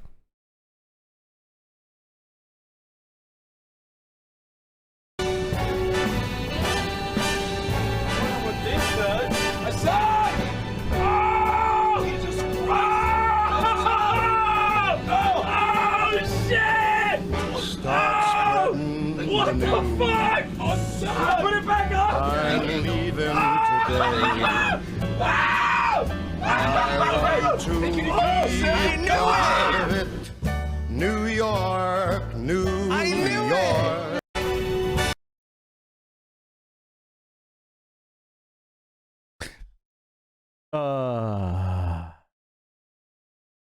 Who did this? Who did that? Still attempting to rectify, but it was just the answer the problems have pretty much been worked out, and it's just a problem of like, it's just we're just getting to that point. We're eventually going to get there, but things are going to continue to be like increasingly peaceful, prosperous, and just like and normal. And then like, and the entire 21st century has been like a savage refutation of that. Right. History is happening again. A lot of today's left is led by elite academies, universities, institutions, nonprofits, things like this. What do you think the role of universities and academia is for a political movement on the left? A graveyard? I don't know. I'm against all nonprofit organizations. I think if you're on the left, you should be making profit, baby. I think it's about making money. I don't know. No, I mean, like that's a glib answer because, like, I'm not like opposed to education. Like, I credit the education I received with what I do for a living now. A society that like ours that has devalued not just education overall, but I think particularly like the humanities is a society that's like not really interested in, I don't know, like replicating itself, or is not really capable of a democratic society. But that being said, like academia as it currently exists is like I don't see any future of left politics or any productive politics coming out of that, because like I don't know, like my attitude is like once you graduate college, you should stop thinking about college. To the extent to which like the left is associated with universities or just like the culture wars are still being like people who are into their 30s caring about college or talking about college, I just find very tiresome. I mean, my point, I get what he's saying, which is shaming conservatives for caring about something they have absolutely no knowledge about, and how cringe it is to be caring about 20-year-olds as an adult. Can you imagine being an adult who habitually tries to fuck 19-year-olds when you're well into your 30s? That's really cringe. Hey, Destiny, what's up, man? But obviously the way that the elites reproduce themselves is going to result in certain outcomes. And the conservatives are not wrong to want to try to bias that towards their positions. If they want to dominate society, then having control over the elites is very important. I mean, I'm conflicted about this because I'm involved in universities and I support the need for a humanities education. I got one myself. But I also feel that to a large degree, these elite academies are just irreparably controlled by finance and big donors. And yeah, I mean, they're just like the Democratic Party.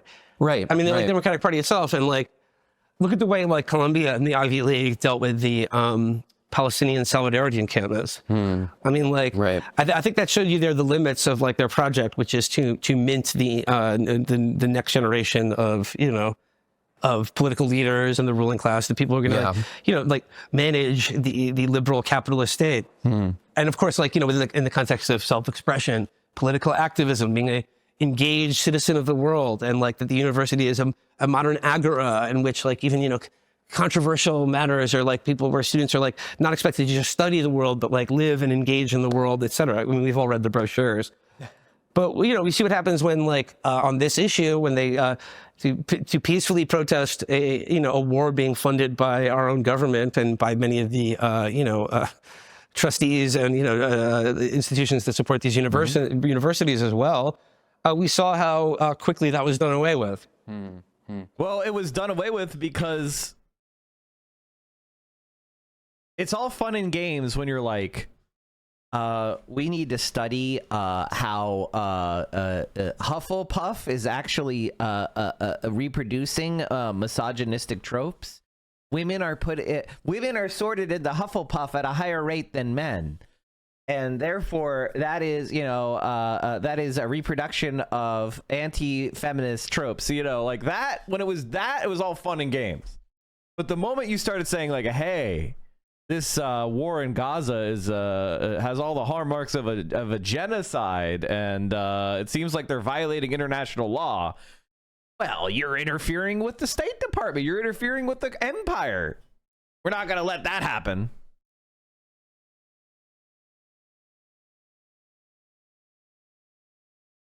Poll from YouGov yesterday shows a 42% net approval of the ceasefire deal. Jesus fucking Christ. Donald Trump, peaceful dove. So, I mean, I think that should give you an indication about how productive the university is, or like it just.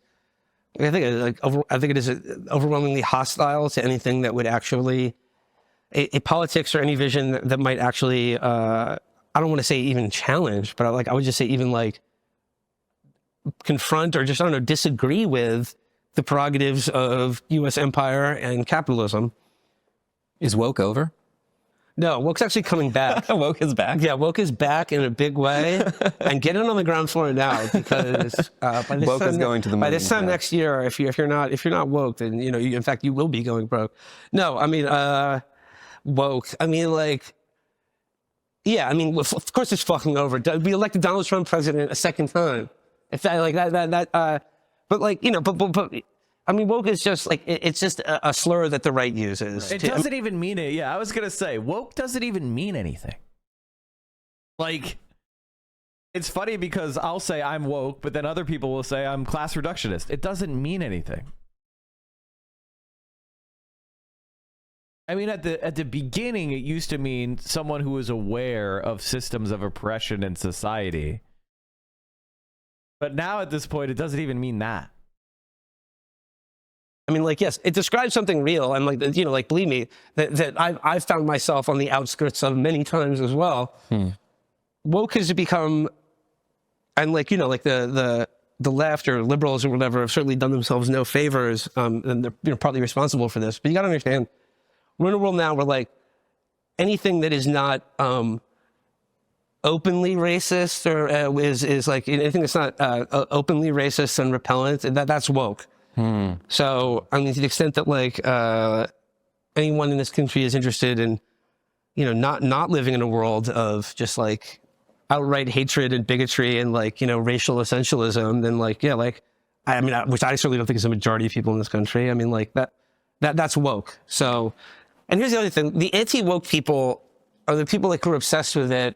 Like they stared into the abyss too long. And the thing is, like, you always attack in others what you see in yourself, which is like, a very, very strong streak of humorlessness and a desire to censor and punish other people, which has been the bread and butter of, reactionary movements since, that was a thing. And I don't expect them to change. They're just going to institute their own political correctness and seek to punish or ostracize anyone who falls outside the boundaries of it. Yeah, we saw a weird spike in that kind of activity, I believe, around October 8th. Right. Well, I mean, like even outside Students' even faces outside of on like trucks, Zionism or like the like and just like the outright removal of freedom of speech, certainly in academia, but also in like the workplace and elsewhere. But I'm talking about like like the right wing in this country. They're the ones that are literally like banning books from libraries right now. They're trying to like remove the ability not just of like their kids to read a book about a gay penguin or whatever, but to remove The reason that word woke works as a slur is because it's just a rebranding of PC and the other synonyms that signal and reinforce the entire web of right-wing racist trope. Well, basically the idea is what woke is and what political correct is very simple to understand. What it serves in the right-wing ecosystem. It's basically reactionaries and conservatives angry that opinions they used to openly hold and advocate for are now socially unacceptable. And they're bitching about it. They're complaining that society has progressed. They want to be able to say the N-word at a black person. They want to be able to beat their wife. They want to be able to, sexually assault a waitress at a fucking restaurant. They want to be able to mistreat people. They want to call, gay people the F slur. They want to humiliate people that are transgender. Like, that's what it is. They're mad that old kind of bigoted beliefs are no longer socially acceptable. They want to be able to have this opinion. They want to be able to advance that opinion. They want to be able to make jokes about their opinions without getting any kind of pushback. That's what they're complaining about. I can't even make a joke about black people anymore. That's what the PC shit is. I'm not allowed to bully these people I used to bully anymore. It's not fair. And that's, there is a lot of people who hold these opinions and these beliefs secretly, and they are mad that they don't get to say it out loud. And the other part of it is they think that you hold those same opinions secretly as well. That is the essence of the conservative anti-woke shit. They think everybody thinks what I think about black people. They're just too afraid to say it. It's woke PC bullshit. I mean, because, being conservative is, as I said before, a signal of lower intelligence. And I don't say this because, of any kind of ill will. It's just an observable fact. And because a conservative is not able to mentally empathize with other people. They're not able to look into another person and adopt hypothetically their views. They can't do it. They can't pass that test of empathetic thought. So they think that you are like them and that you are thinking that black people are not inferior. That is what they believe because they're not very bright. The abilities of everyone's kids and every adult to do the same in this country. They have their own speech codes and their own ways that are it's just a similar political project, except it's like if you don't say the N-word, that's actually then you're on the outskirts of that. I mean, it is staggering just in the last few years of just how explicitly mask off and racist a lot of these content creators on the far right have become, that before they at least had the wherewithal to kind of conceal their politics to a degree. Yeah, exactly. And I think they and I think they're in any political project. That's what they're complaining about. That's what woke means to them. Woke is I have to conceal my politics. It's reactionaries mad they have to conceal their politics. And now that the right is ascendant, they're like, the right is in control, so I don't have to conceal it anymore. I get to let my freak flag fly. And this is why the right is needs to be suppressed. Especially ones on the radical outskirts of what's considered acceptable in the consensus reality. You're always looking to kind of test the waters and sort of put your toe on that line. And I think with Donald Trump is people respond to a leader. Any political movement needs a leader. And I think with Donald Trump and his success has given people kind of a green light or a permission to kind of push that boundary a little bit more and keep pushing it. There's back for a moment to this question of elite institutions and this kind of maximalist rhetoric. There's kind of a weird alignment right now, at least on the level of rhetoric, where when I go to a radical like anarcho-communist reading group, there's this similar policing. Why? Who cares?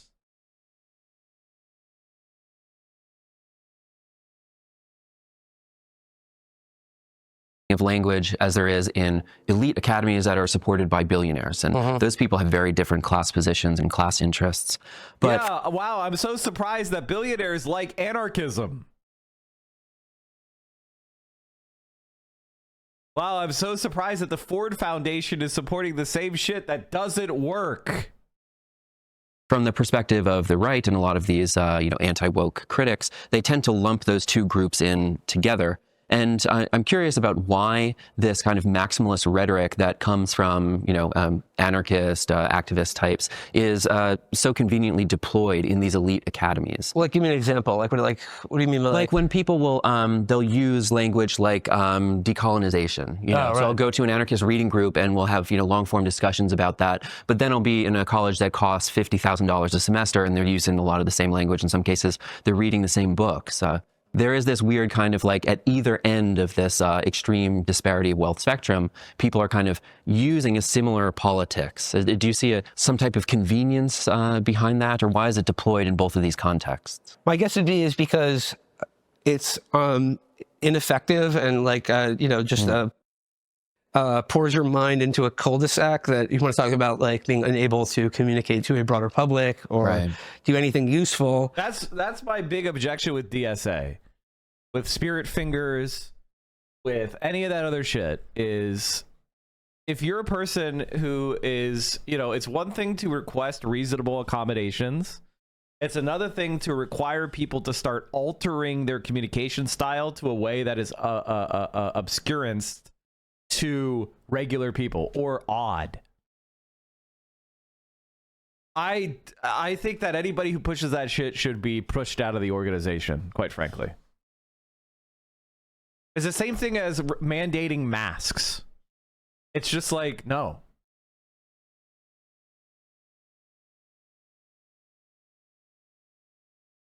I think that's where this kind of shit leads. So, to the extent that it's if it's been successful at wrecking any anarchist or socialist group or commune throughout history, it should be just as good as doing that for anyone who goes to college. Yeah, I think if there's Thomas Frank wrote a piece shortly after the election, and it begins with his trip to the Smithsonian Museum, where he's reading what I believe is the wall text for something like a painting of George Washington crossing the Delaware or something like this. And it refers to the United States as settler colonialism. And he thinks to himself, Trump is going to win in 2024. That there is something about this kind of maximalist rhetoric that can alienate the broad coalition that you would need for a social democratic majority. And I think there's a kind of utility there that elite academies can kind of pluck from the political fringe and then deploy to basically alienate everyday people who aren't hyper wealthy and educated. And the settler colonialism thing is so funny because it does seem to me that it's even more feverishly pitched at a time when our settler colonial Zionist client state manages to, like I said, be providing an object lesson in what settler colonialism actually is. Right. But because of that, we can't, that must not be addressed or noticed whatsoever. So we have to bring it back on ourselves about actually America. Mike's inner hog about masks. The fact that you think that's a hog opinion shows that you're out of touch. I'm not saying that masks don't work. Masks work. If you are a person who has immunocompromised, or you have long COVID or any of those other conditions, I'm not here to tell you not to wear a mask. In fact, wear a mask. If there is if you decide you want to wear a mask personally, wear it no matter what. And I will always support your right to do that.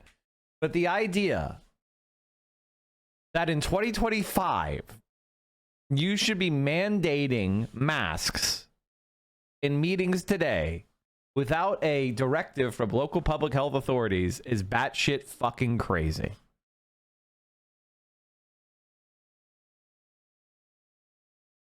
And if you don't like it, too fucking bad. Now, I know that this is an online space and there's a lot of people that are COVID obsessives here. And I understand that, you know, it's reasonable to be afraid of getting sick in our disgusting society. All of that is fine. But you just don't have the popular support. You've lost the argument. It is what it is. If that sounds callous to you, it's only because I'm the one type of person that will tell you the truth to your face. I hope you value being told the truth over being told pretty little lies or being placated. If you enjoy being told lies and placated, then somebody else will do that for you.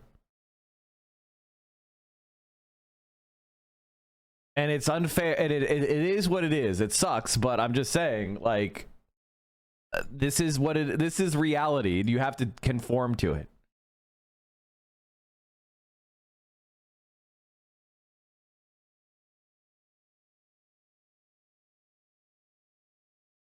Yes, because people, including conservatives, believe Biden when he declared the pandemic over, Mike. I mean, for all intents and purposes, the pandemic is over. The disease is endemic, and it will continue to kill people. But as far as the American culture and public health system is concerned, the pandemic is over. DSA is plagued with rad-lib, woke scold, virtue signaling type behavior. Yes, I know. It's literally my least favorite part of DSA. People thought you meant any mask mandate was stupid. I did a whole preamble where I said blobbity blobbity blah, blobbity blobbity blah, blobbity blobbity blah. Like, what are you talking about? I literally did a whole preamble first where I said masks work. If you want to wear a mask, I support you. I did a whole fucking preamble. You don't like DSA? No, I like DSA. I said that the worst part of DSA is woke scold virtue signaling behavior,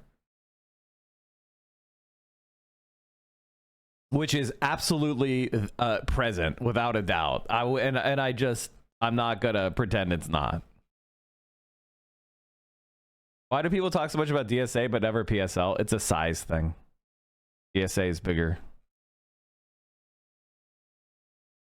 Why DSA is requiring masks and COVID vaccines and testing before attending?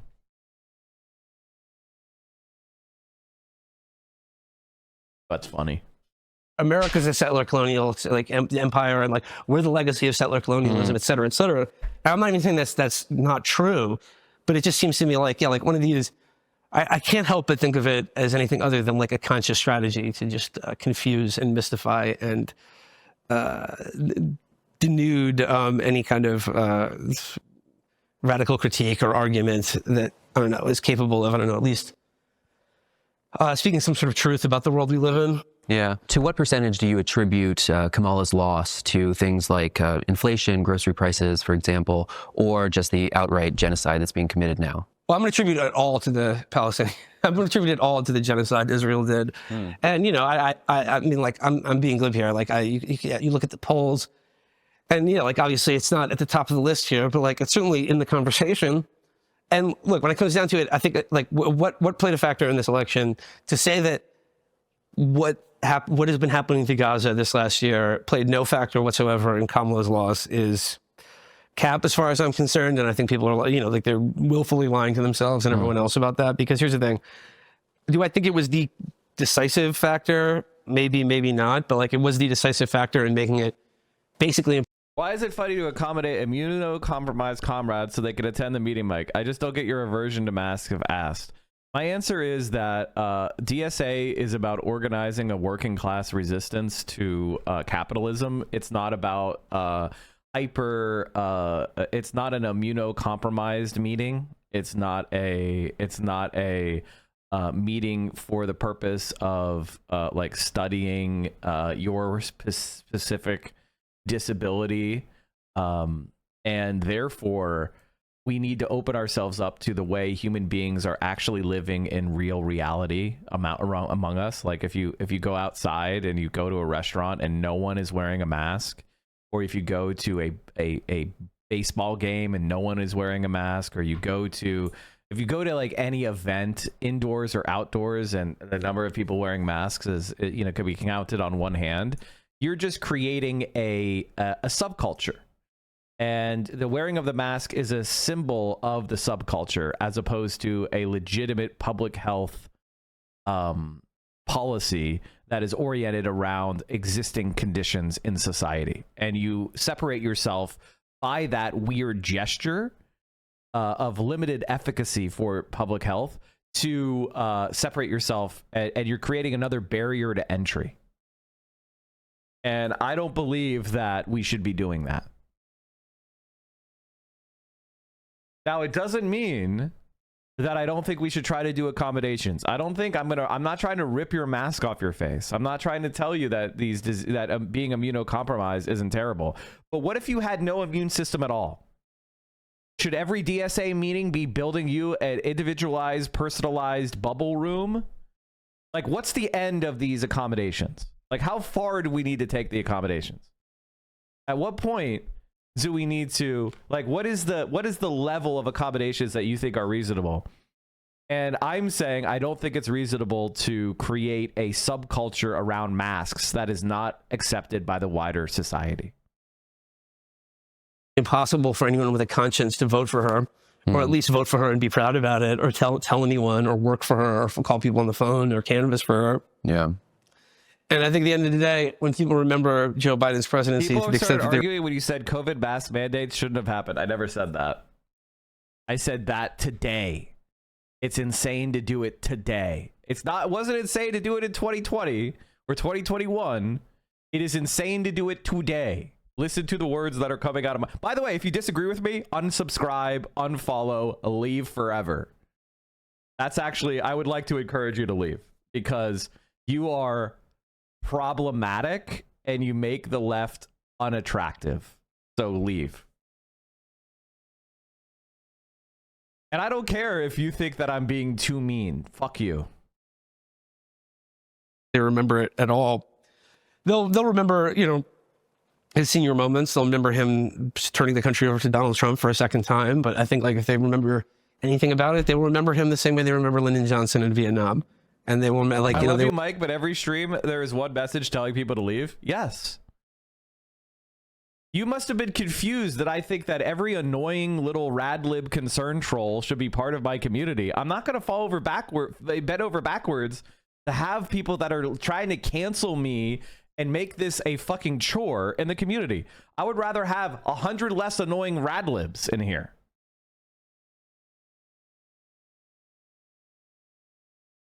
Okay, my disabled ass is pretty off put, but I guess I'll just make it look bad and I'll fuck off. LOL, weird, man. Okay, bye.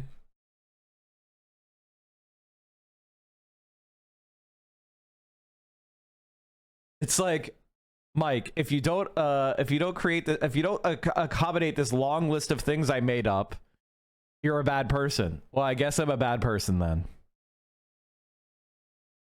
You need to live in the real world, man.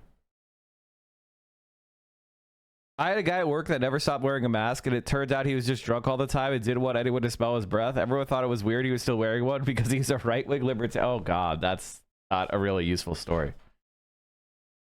And here's the thing. As I said before, and I want to say it again, if you're a disabled comrade, I love you, I support you, your concerns are important to me. I want to do everything I can to make it so that you are accepted in society and that we can maximize your potential and that you are just as valuable as I am. That's 100% a statement of my values. However, I will say this. The idea that just because somebody can claim on the internet to be X, Y, and Z thing, therefore they should, I should win the debate because I claim on the internet I am X, Y, and Z is not valid.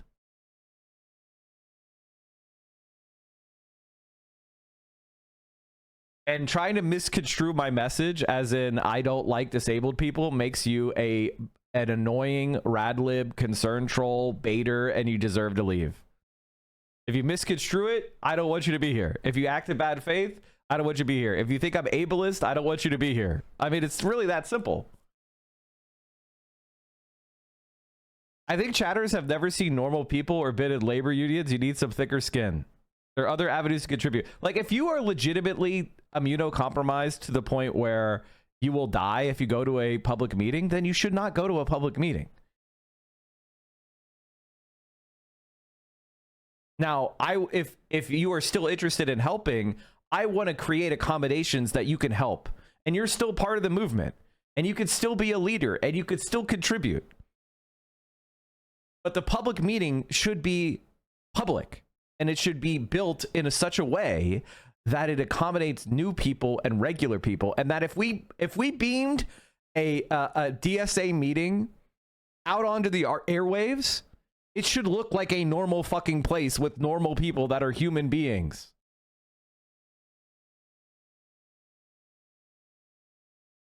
Well, this will be the footnote to his entire 4 years in office, is that, like, he, you know, more or less, like, not just looked the other way, but was like the proximate reason why, you know, Israel was able to commit genocide on, like, you know, some of the most horrific war crimes that people have seen every day. I do think it's important to consider that someone who could barely go outside because of a crippling immune issue likely feels deeply personally attacked by this discussion. However, I also feel like trying to signal virtue on their behalf with a perfectly healthy immune system with all vaccinations in order. I also feel like people try to say, that's exactly what I'm talking about. Like, if you are somebody with a profound immunocompromised condition, my heart goes out to you, and I want to make you part of our movement, and I care about you. I really do. You sound like a conservative, though, complaining that they are virtuous signaling when no, they have chosen to accommodate.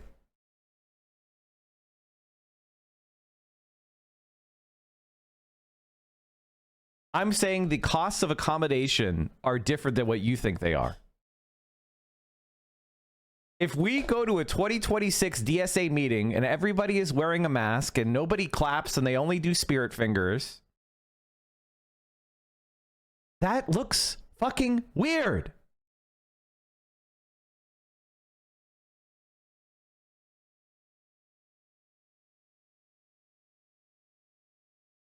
And if you disagree with me, leave. I actually don't think there's anything we can do. We can't help each other.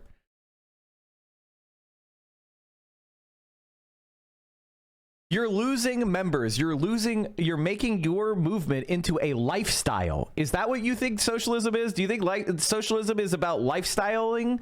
Is about showing how good you are as a person? Is that what you think this is about?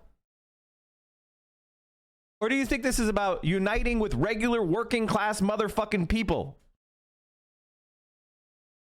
Meet people where they are. This is somehow Mike's most controversial take, and I cannot wrap my mind about why. We could be both effective and better and need a tyranny of the annoying. Yes, there's something called the tyranny of the annoying, where when you have a movement, the movement should be about the movement's goals. If somebody comes in and they start making the movement about something else and distracting you from the goals of the movement, they have enacted the tyranny of the annoying. They have derailed you. If we want to defeat capitalism, we are going to need a party that will organize working people to fight for the demands that we want and to win socialism. Thank you so much. Quick point of privilege. Quick point of personal privilege. Yes. Guys, first of all, James Jackson, Sacramento, he, him. I just want to say, can we please keep the chatter to a minimum? I'm one of the people who's very, very prone to sensory overload. There's a lot of whispering and chatter going on. It's making it very difficult for me to focus. Please, can we just, I know we're all fresh and ready to go, but can we please just keep the chatter to a minimum? It's affecting my ability to focus. Thank you. Thank you, comrade. Okay, is there a speaker against name, chapter, pronoun? Point of personal privilege. Yes. Please do not use gendered language to address everyone.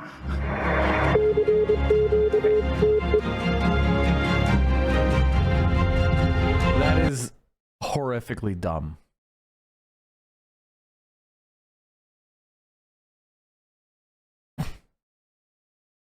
Hey, for a year now. That's the AOC left right there. broken and continue to. Every day. Yeah. Chatters are not understanding. It's not about the looks. It's because you force everyone to not clap and to wear a mask, people will not come to their meeting. Exactly. If people feel like they're going to be yelled at because they don't wear a mask, or they can't clap when they agree, they're going to fucking not come. They're going to think you're weirdos and lunatics. You're going to alienate people that might agree with you on the things that actually matter. And I can tell you right now, not clapping at a DSA meeting is not important.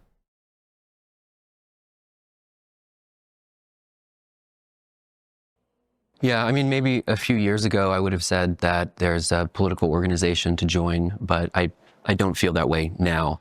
You know, I don't feel like there's a functional political organization that I want to funnel people into. So I have less and less of an answer for this question. But I think that, I guess the way that I've phrased it in the past, and this is inspired to some degree by Amber's book, is the idea, what do you want to do when socialism is won, right? It's like, what are you fighting for? And in some cases, if you are living for revolution, that's not great for your mental health all the time, to be struggling towards a goal that is not possible to achieve within maybe your lifetime, maybe the next few years, certainly not the next weekly news cycle.